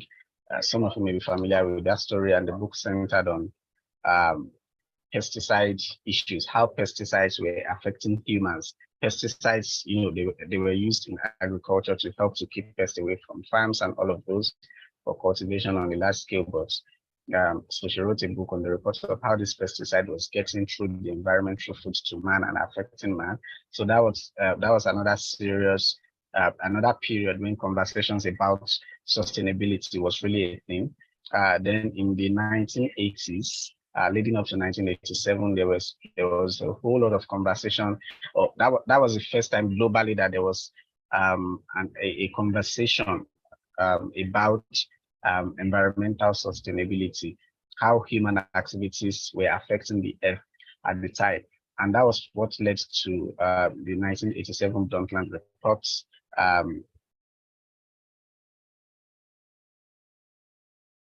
So that was what led to the 1987 Brundtland report that was called Our Common Future. And then all of those also was followed up in 1992 by a United Nations Conference on Environment and Development, which was called the Earth Summit. So it was in 1987 that the word sustainable development was officially used, was officially introduced and used in global affairs for developmental issues. Now, for the Earth Summit, as you can see here, the main outcome of the Earth Summit were all of these: the Rio Declaration, endorsement of the Forest Principles, signing of the Convention on Biological Diversity, and the Framework Convention on Climate Change. And then there was something called Agenda 21, which was a voluntary sustainable development plan of action. And these whole initiatives were structured around managing the environment in a good economic atmosphere, and while also not throwing away social values. So you can see that even before 2015, when this SDGs came into place, there have been conversations about sustainable development from many years past. And moving on here, still on the history, since then, since the Earth Summit in 1992, there have been a lot of programs that have, pushed, that globally have been pushed for to attain sustainable development, and these are some of the very significant ones. Again, you get the slide. So 1993 creation of the Commission for Sustainable Development to monitor and promote implementation of Agenda 21. I mentioned earlier that Agenda 21 was a set of agenda that countries, nations, regions, and internationally, countries were supposed to fulfill together. So it's just something like we have now for the SDGs. That was what they had back then with Agenda 21. Then in 1997, there was the Earth Summit. In 2000, so Agenda 21 seems to be the biggest deal back then until 2000, when we had the Millennium Summit in New York. 2000 was the beginning of the new millennium. I remember back then as a kid, that was the first time I heard the word, maybe not heard it, but that was the first time I really understood the meaning of millennium, because there was a whole lot of millennium this, welcome to a new millennium. For those of us that are Christians, we heard that we saw things like Jesus is coming this year because we had entered the new millennium. I don't know if any of you can remember when we got into 2000. If you remember any of those moments, things that happened in that period, you can drop them in the chat room. So any strange occurrence then was testament to, we have entered the new millennium, and crazy things are going to happen. So, but there was a Millennium Summit in New York, and it ultimately resulted in the Millennium Development Goals. Let me check the chat room briefly if anybody is saying anything. Okay, we are good. So it resulted in the Millennium Development Goals, and yeah, Y2K. Yeah, Y2K was the word then. So the Millennium Development Goals, there were 8 of them. We'll get onto that later on in this conversation also. Then there was also the World Summit on Sustainable Development in Johannesburg in 2002. And then in 2012, there was the Rio Plus 20 Summit also. And this is where the conversations about the SDGs got real and bigger, and ultimately resulted in the SDGs that we now have today, that started in 2015 and all of that. So let's still move on. And here, okay, so having laid that foundation, we are still going to come back to the SDGs and their processes since 2015. So these are a few definitions of sustainable development, and the most common and universally accepted one is the one from the Brundtland reports in 1987. Sustainable development is development that meets the needs of the present without compromising the ability of future generations to meet their own needs. It's a very straightforward definition, really. It's very straightforward. Sustainability, if you break the word sustainability down, it means sustainability. Those are the 2 keywords that were brought together to form that compound word. So now this definition just further explains that. So the processes of meeting our needs, using our abilities and sustaining that ability of meeting needs without compromising, resources availability for future generations. So that's sustainable development. And there are a couple of other definitions here by other agencies and bodies and authorities. Different authors have given different definitions of sustainability, but they all revolve around the same thing. It's about meeting our needs without compromising the ability of future generations to meet their own needs. So when you think of sustainability, many of us forget this part of future generations when we are teaching or talking or practicing or doing projects about sustainability. We are usually mostly thinking in the immediate. We are usually talking about how we can meet, reduce the stress on the environment and meet our economic and social needs now. But many times we really do not think so much of the future anymore in these whole conversations and actions for sustainable development. So it's a beautiful time to remind you that sustainable development is not supposed to end with us. The reason why it is sustainable development is because it's supposed to include the future generation, my children, your children, and their children after them, and all of those. So I'm jumping to the last one I have here, which says live and let's live. So this person is a senior colleague. I'm sure many of you have heard this statement or this phrase before, live and let's live. it's a regular thing, but I like that this my senior colleague defines sustainability in this manner, and it's really just justice to what sustainable development means. So you're living your life and you're also letting others living their life, and others that we are talking about here is not only people that are on the planet now, it also includes people that would come after us to inherit the earth.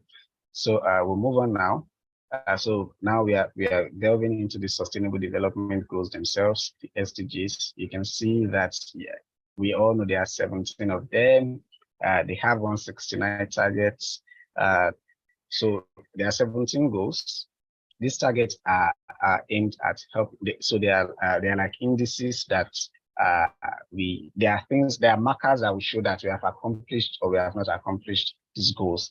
And then we have these indicators that we have here that would also help us in monitoring and assessment of our efforts towards accomplishment of the goals. So there are 231 unique indicators, but some of the indicators are repeated for some of the goals. That's why I have 248 in brackets here. Some are repeated for 2 or 3 goals.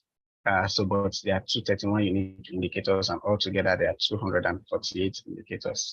I hope you can still hear me. Are you still following, guys?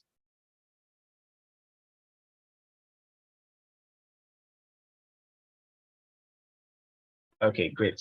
Thank you. Then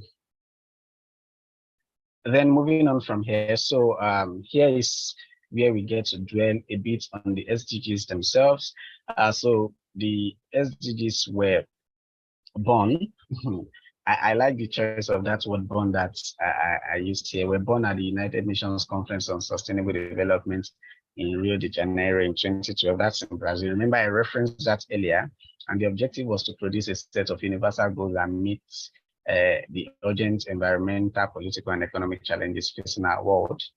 Then, so after the meeting, the whole conversations are continued around that. And in 2015, at the UNGA, as such, the MDGs expired in 2015, and it presented a good opportunity to build upon that.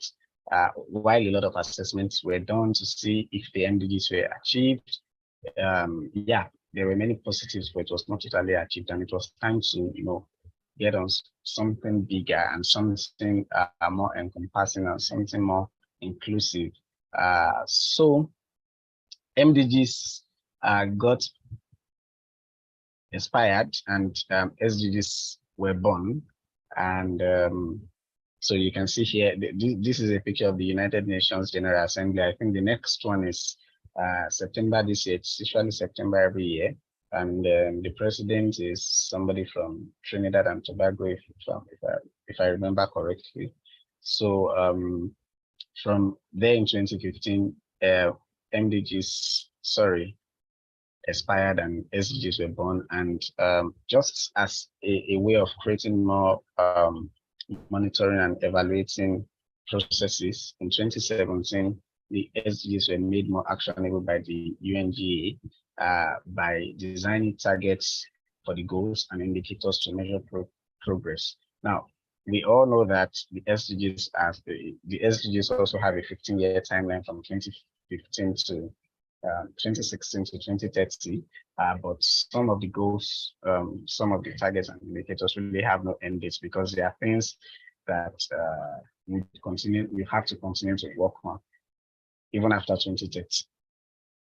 So moving on from that, so this is just a pictorial representation of how MDGs translated into SDGs, and you can see that the MDGs there were 8 goals, while in the SDGs we have 17 goals, which are robust and inclusive. And really, if you think about it, covers every part of our lives, of our existence, of our living as humans. So let me throw this question before we move on. Is there anything that you think that you can think about that does not fall within the purview of the 17 goals? Let me ask. Is there anything you can mention that you think does not fall under the 17 goals? The most responses I've gotten whenever I ask that question is sports. So let me see if there are other ideas here. Now, thank God there are hundreds of us in this conversation. So somebody may have something that has been in their mind that they wish was part of the goals of gets more attention. So anybody, is anything? Okay, I see one message in the chat room. Oh, okay, nothing. Johnson, if I'm getting comments from YouTube, you can always cut into points my attention to them. Okay. Cultural identity. Because okay, for now, the network seems to be slower on YouTube, I guess. So they haven't had your questions really. Okay, great. So I see cultural identity, I see music and entertainment. Interesting.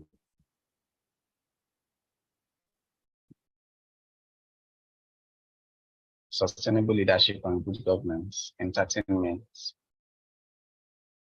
music and entertainment. FGM, I guess that means female genital mutilation, politics. Okay, so let me just take a few of these that I've seen so far. So for cultural identity, yes, cultural identity is now, you know, we cannot have a list of goals that would everybody would mention all the different words like we have mentioned in the chat room, for example. It would be inexhaustive if we are trying to reference every particular aspect or sector of human life.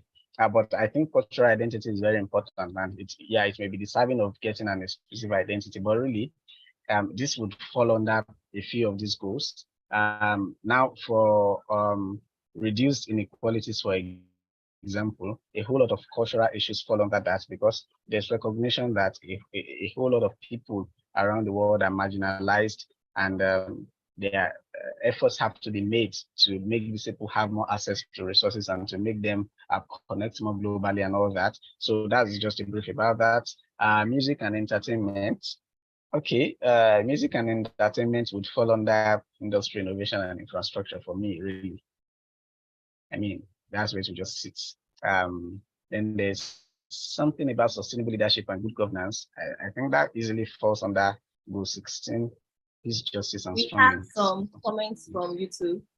Okay, policies, underage marriage, and youth advocacy to SDGs. Okay, policies falls under goal 16. Underage marriage, usually it's mostly girls. There's goal 5 there, gender equality. There's still goal 10, reduced inequalities. There's also 16 that speaks to strong institutions, you know, so that can help to address issues like that. FGM easily falls under gender equality and all that. So, but again, people's thought is usually that some of these things that have been mentioned that we are recommending should stand alone. But if everybody is going to recommend what should stand alone, really the lists will just be endless. So apologies, facilitator Mr. Mayoko. Please, we have just less than 10 minutes for this session. Yeah, I should be done before then. Okay, so let's just move on. So I was saying that if you really think about whatever you're talking about, it would fall under one of these goals, but it does not take away the fact that they need to we need to focus the lens on some of those issues that have been mentioned. So I'll just run along. So this I like to play this game. Johnson would remember that I played this game in the last physical event we go to. I like people to mention all the 17 SDGs, and I usually give them a gift, a monetary gift, but we can't do that virtually now because of time. So myself, I know the 17 goals, and I think I know them, you know, in my head, and I think it's very important that it has been helpful to me because when I'm having conversations with people, when I'm speaking about anything, any developmental issue, it's easy for me to reference one number or to mention a goal. But when you're talking about it yourself and you're finding this goal, there's a goal that says this, I'll just mention it and it's the conversation. So if you can learn them, why not? My next target is to learn the 169 targets, but that's really like, that's looking like something that I may not be able to do until 2030. So let's move on. So now going to the pillars of the SDGs. Now let me drop a caveat here. I saw in the earlier presentation by our guest speaker when he was talking about the dimensions of the SDGs, and he referenced this, and I think he added a political pillar to it, that's good governance. Now, a lot of authors, different organizations and agencies use the word pillars and dimensions interchangeably. So you may Google, if you Google pillars of the SDGs, for example, you will see this, and you may also see some 5 pillars of the SDGs. So sometimes they are used interchangeably, but really, we as it's all in one boat, and many times you can see from both perspectives. So whether it's the pillars of the SDGs, whether it's the dimensions. In my presentation, I have the 5 P's as the dimensions. Earlier, the guest speaker had the dimensions as these that I'm presenting as the pillars now. So I'm just letting you know that we are all still on point, and whether you are calling it the pillars of the dimensions of the SDGs, you're good to go. So these pillars of the SDGs are just categorizations for the SDGs. And what all of this do is it helps us to focus, it helps us to shine the lens on particular aspects of the whole SDGs where we are trying to accomplish or actualize them. So here we have the economic pillar, the environmental pillar, and the social pillar. There are often arguments about which pillar is most important. And for me, it is the environmental pillar. And yes, because I'm an environmentalist, but not just because of that, because remember when we started this conversation, I mentioned that the whole conversation about sustainable development started from environmental issues, how human interaction was negatively impacting the environment and how it was coming back to humans.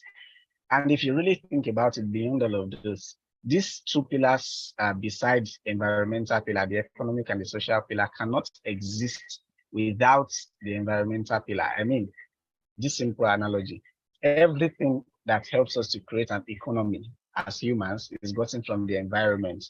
Everything we sell, whether locally, internationally, everything that helps us to create an economy is gotten from the environment. And it is in the course of, doing all this exchange of using all of these items that we have created from the environment, whether we are enjoying with it, whether we are creating infrastructure with it and all that, that we create this social pillar comes in. So look at yourself, whatever you're wearing, your hair, your clothes, your shoes, everything you see in your room was created from the environment. So, but we have to grow, we have to develop, and that's why we need to find a balance as to how we can conserve, protect, and preserve our environment while also developing our economy and creating a strong social economy or social pillar too. Moving on from that, I mentioned this earlier, dimensions of the SDGs. Here we have people, planet, prosperity, partnership, peace. So there are 5 P's here. So all of these efforts, all of the SDG sustainable development is primarily for the benefit of people. So people first, people is number 1. The reason why we want to preserve the planet is for the benefit of people. Remember that the definition of sustainable development is to meet our needs and to meet the needs of future generation. And to meet our needs and meet that of future generation, our planet has to be protected because that is our source. That is the source of all our needs, all our desires, all our wants as humans. So people first, people should be the priority, and then planet follows. Then there's prosperity. Now, if these people would speak to the social pillar, planet would speak to the environmental pillar, and the prosperity will speak to the economic pillar. Then there's all of this meeting the need of people in a livable planet where we are making profits has to be done in partnerships. You cannot do any of these things in isolation. When you're creating an economy, it's because of interactions between people, between nations, and all of this also has to be done in an atmosphere of peace. So really, sustainable development is a very encompassing concept that just critically thinks about human and how humans can continue to exist in a very good environment, and everybody's prospering, and everybody's relaxed because there's peace, and we are able to achieve all of this development in a very good environment through solid partnerships. So if you learn these 5 P's too, it helps you, it gives you a good point to talk about sustainable development from. So as a climate actor or as a sustainable development actor or leader, it will be good that you have all of this information at your fingertips: people, planet, prosperity, partnership, and peace. And you see the different goals that fall under them. And again, if you look at all this, there are many goals that may fall in many different categories. So people classify them differently. When you go online, when you see different authors classify them differently. Then there are some principles of the SDGs. And again, all of these categorizations are just attempts to help to really shine the light on actualizing different parts of the SDGs and also working together as a whole. So these are the 10 principles of the United Nations on the SDGs. You can see them listed here. You have this presentation, so you can go through this more closely. And if you read all of this again, the essence is to help to actualize these SDGs, these 17 goals, to help to ease into their actualization for the benefit of everybody on the planet. And I think here also we, this is just a simple conversation. What makes the SDGs different from what we have had in the past? We started with talking about many things that have happened in the past regarding sustainable development, but the SDGs have a different holistic approach to them, and they cover issues that affect us. We talked about that earlier too, that it covers really everything that affects us as humans, that affects our planet, that affects our economy and social lives. And it is such that everybody can take responsibility, everybody can take action in their own little ways.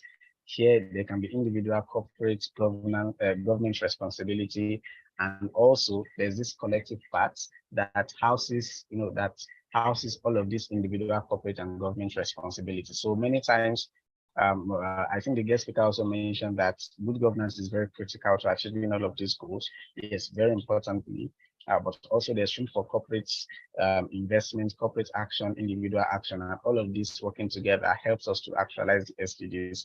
So the SDGs are so cool, they are super cool goals because they give room for everybody to be able to act in their own little way. And this program that we are on, the Africa Mentorship Program, is some sort of responsibility by a group of people who want other persons to also be knowledgeable enough to also take responsibility. So that's the beauty of the SDGs. Everybody can lead and take action as needed.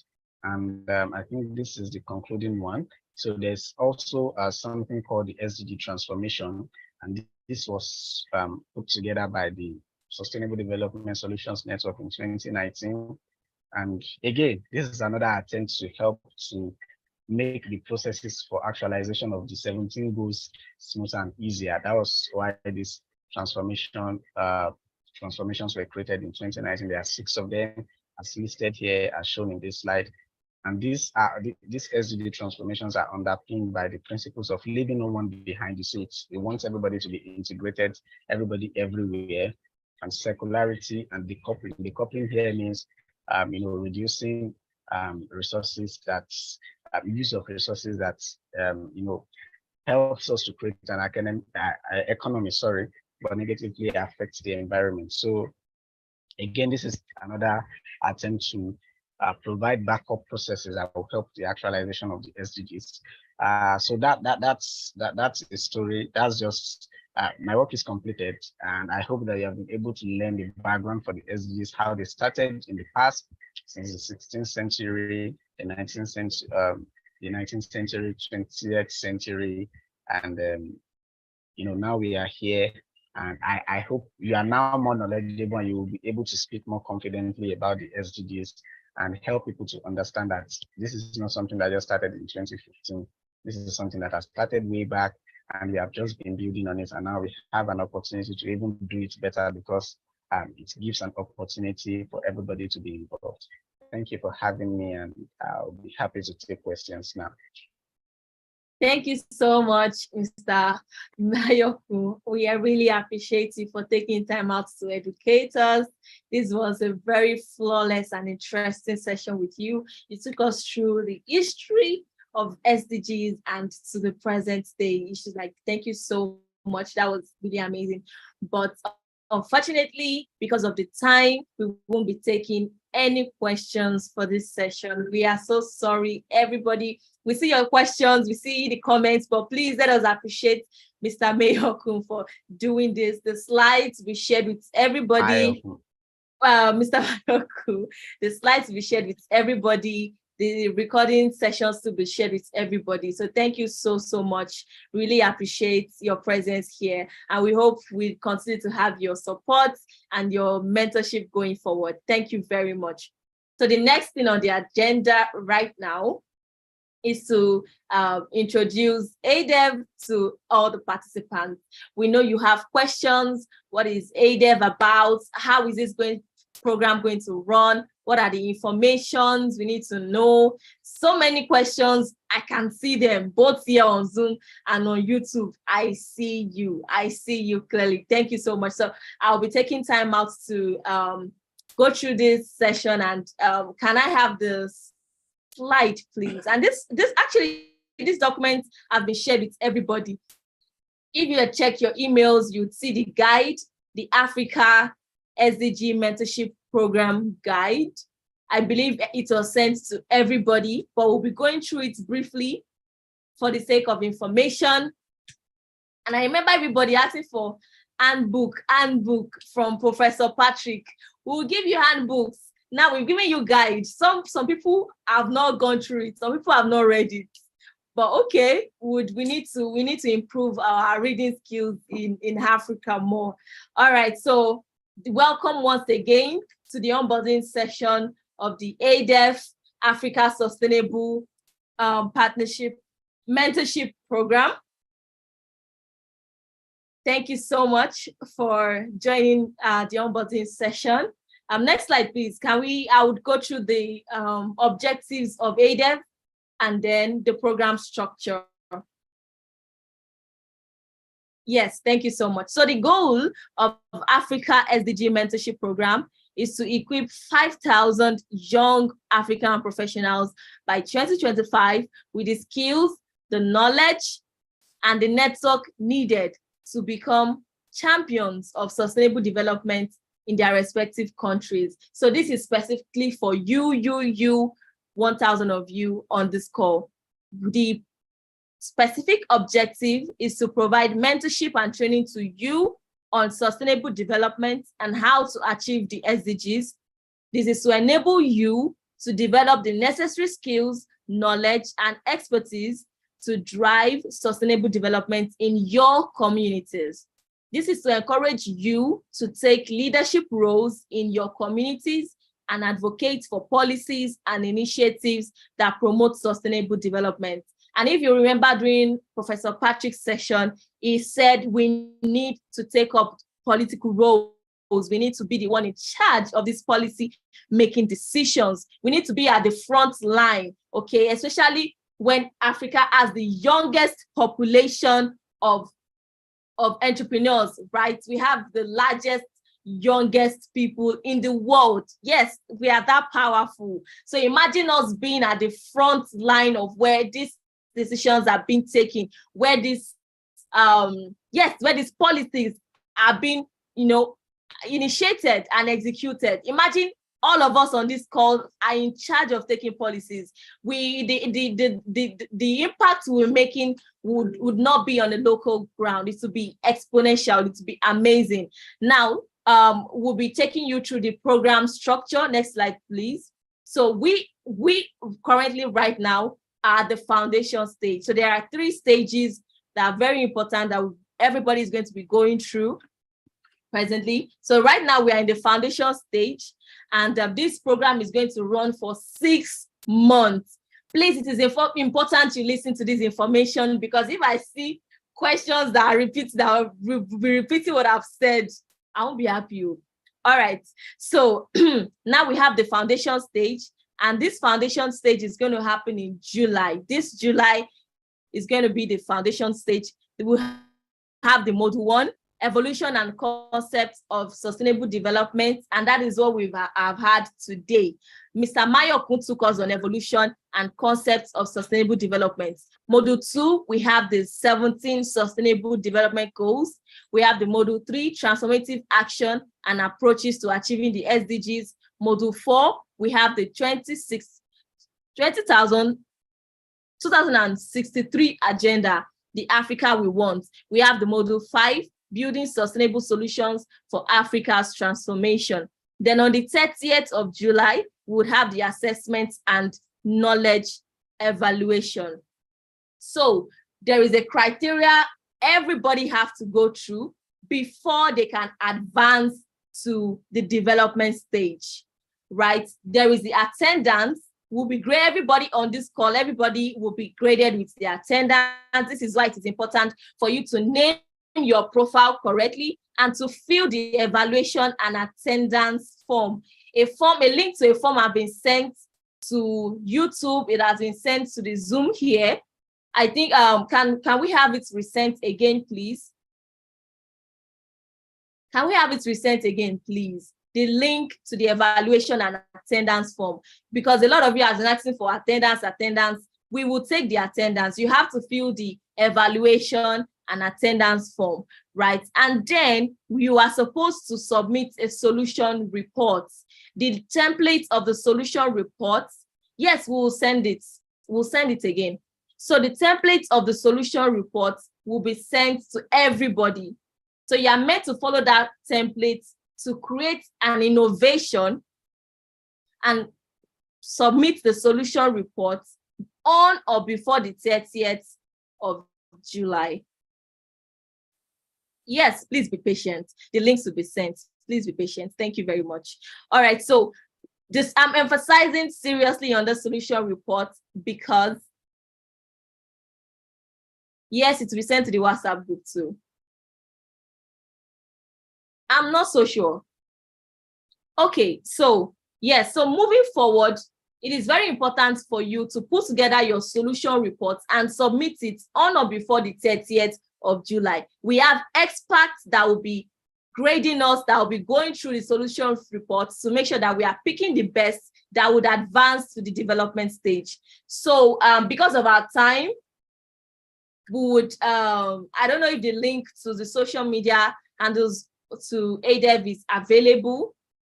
Maybe that will be sent to the WhatsApp group. So there is a task for everybody to engage with the social media platforms of ADEF. There will be information passed across to everybody on the social media platforms, and you are all required to follow them. So you'll be the first person to be notified of all those information. Yes, thank you. So it has been sent. The tracking and evaluation attendance has been sent rather just now. So please check the comments and click on the link and fill the attendance and evaluation form.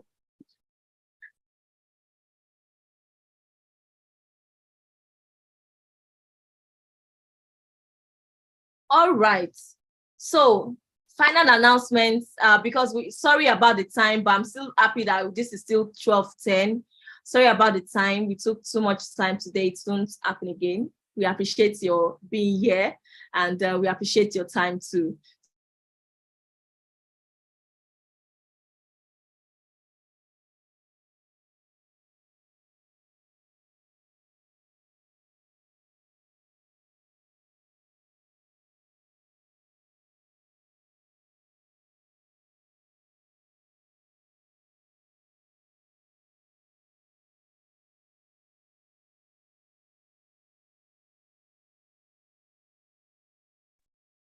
Okay, I guess that was my network. Apologies for that. Please, can you hear me? Can you go to the comments and let me know if you all can hear me? I don't know what happened to the network. Okay, yes. Okay, thank you so much. So we are rounding up. Please, the guide has been sent to you to know the schedule. So the time you're supposed to join, the dates, for the dates and the time has all been sent to your email. Please go back to your emails and check for the guide. It is very important for you to go through the guides, please and please. Thank you so much. It will be sent, the guide will be sent to you again on WhatsApp. And I believe everybody is on the WhatsApp group. There is no attendance list. There is an attendance form, and the link has been sent already. Please, if you have any further questions. Okay, let me just take this last question from God's Will.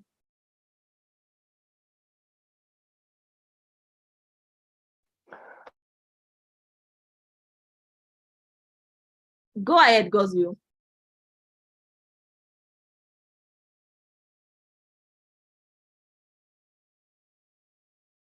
Okay.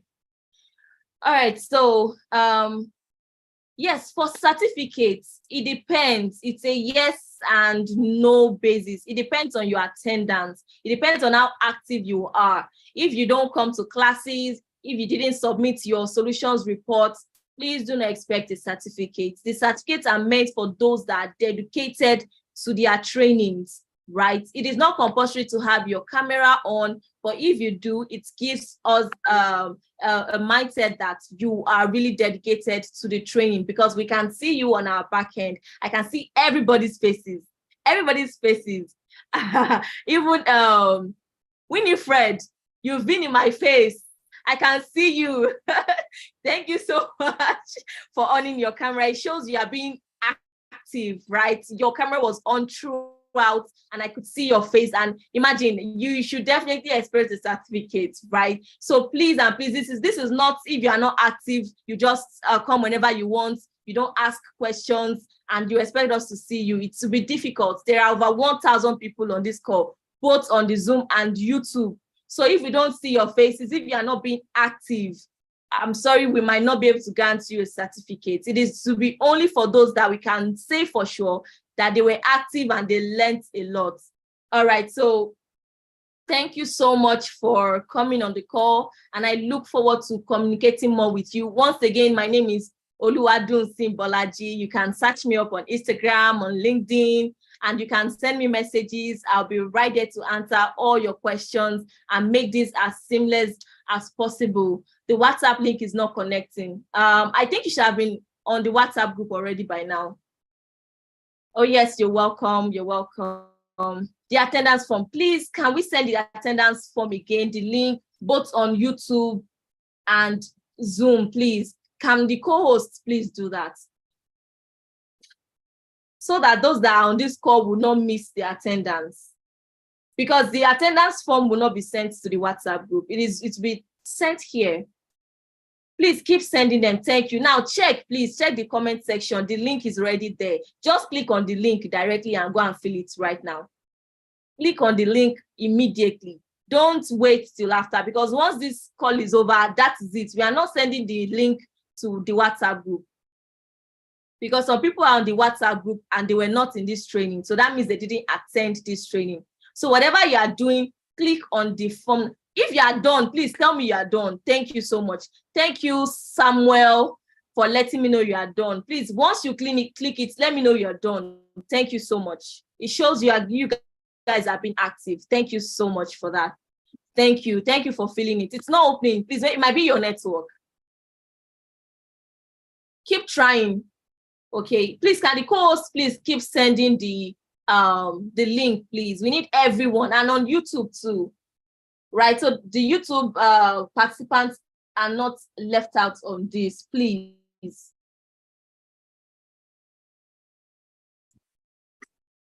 So see this, I'm seeing you guys on YouTube, so I'm engaging with everybody. Okay, all right, please fill the form. We are not going to send the link elsewhere. So this marks the end of your onboarding section. It is so amazing to be in front of 1,000 amazing change makers. You guys are amazing. You guys are amazing. Yes, you can opt out now. If you have filled the form, you can opt out now. You can't join the WhatsApp group. I mean, almost everybody's on the WhatsApp group already. Thank you, Martin, Basi. Yes, thank you so much for joining, guys. I think you're free to go. Please do not miss next week's session. I think the next session is next week, Saturday. And that is why I said you need to download the guide. The timetable is there. The timetable is there. I don't want to state time and date now and then it will be something different. So go and check the guide that was sent to you. Check your email. If you have completed, you can leave the call. Thank you so much for joining. See you guys next week. All right, so since we're thank you so much. Since we're free to let me allow some people to talk. Oluwa Tosin. Please hold on.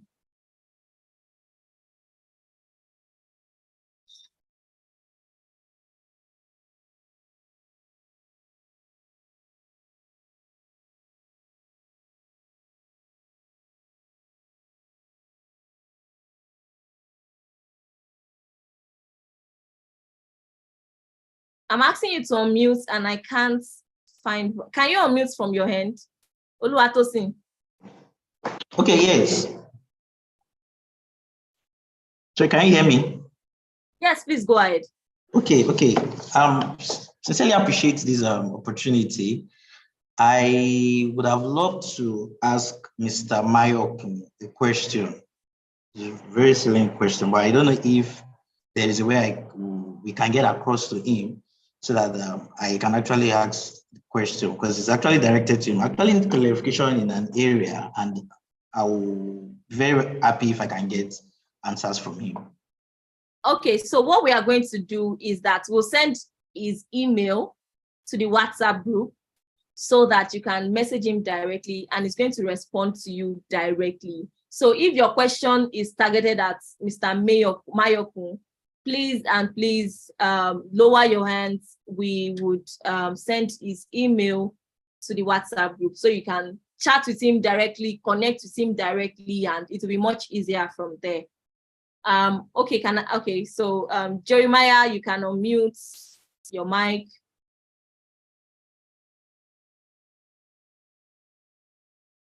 Jeremiah, are you there?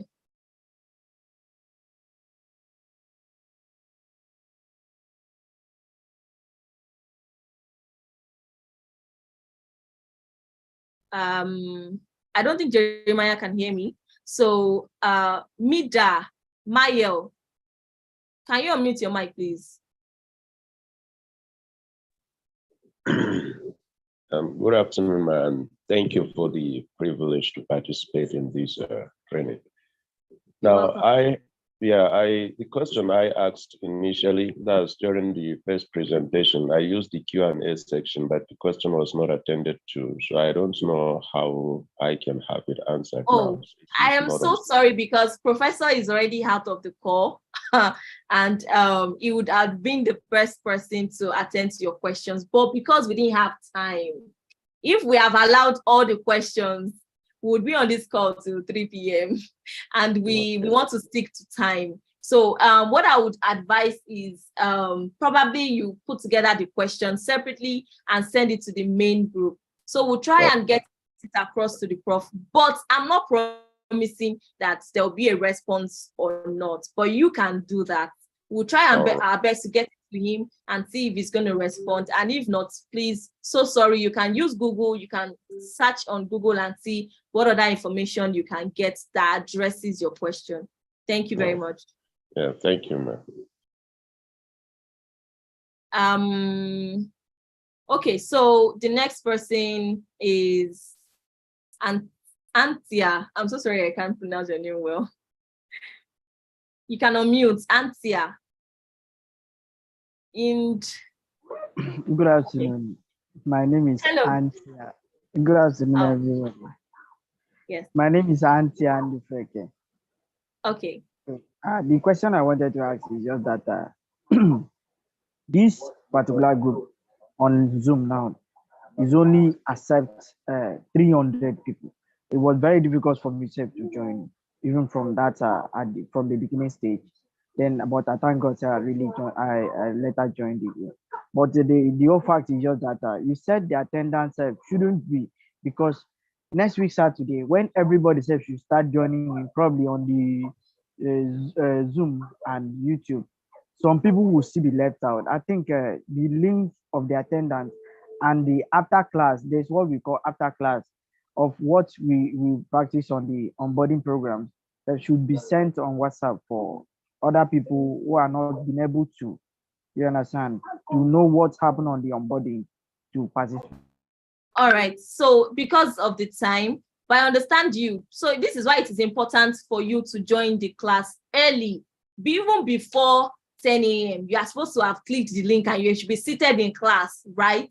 So, but for those that are not able to join the Zoom call, there is this YouTube link that has been forwarded to everybody. So if you are finding it difficult for the next class, this is for the next class. If you are finding it difficult to join the Zoom, kindly join the YouTube. Like I said, I can see everybody right here on my phone on YouTube. I can see everybody's comments. I can see everybody's reaction. So you're not alone on YouTube. We can see you. We can see everything you're doing. So thank you so much for joining this call, and see you next week, and bye-bye.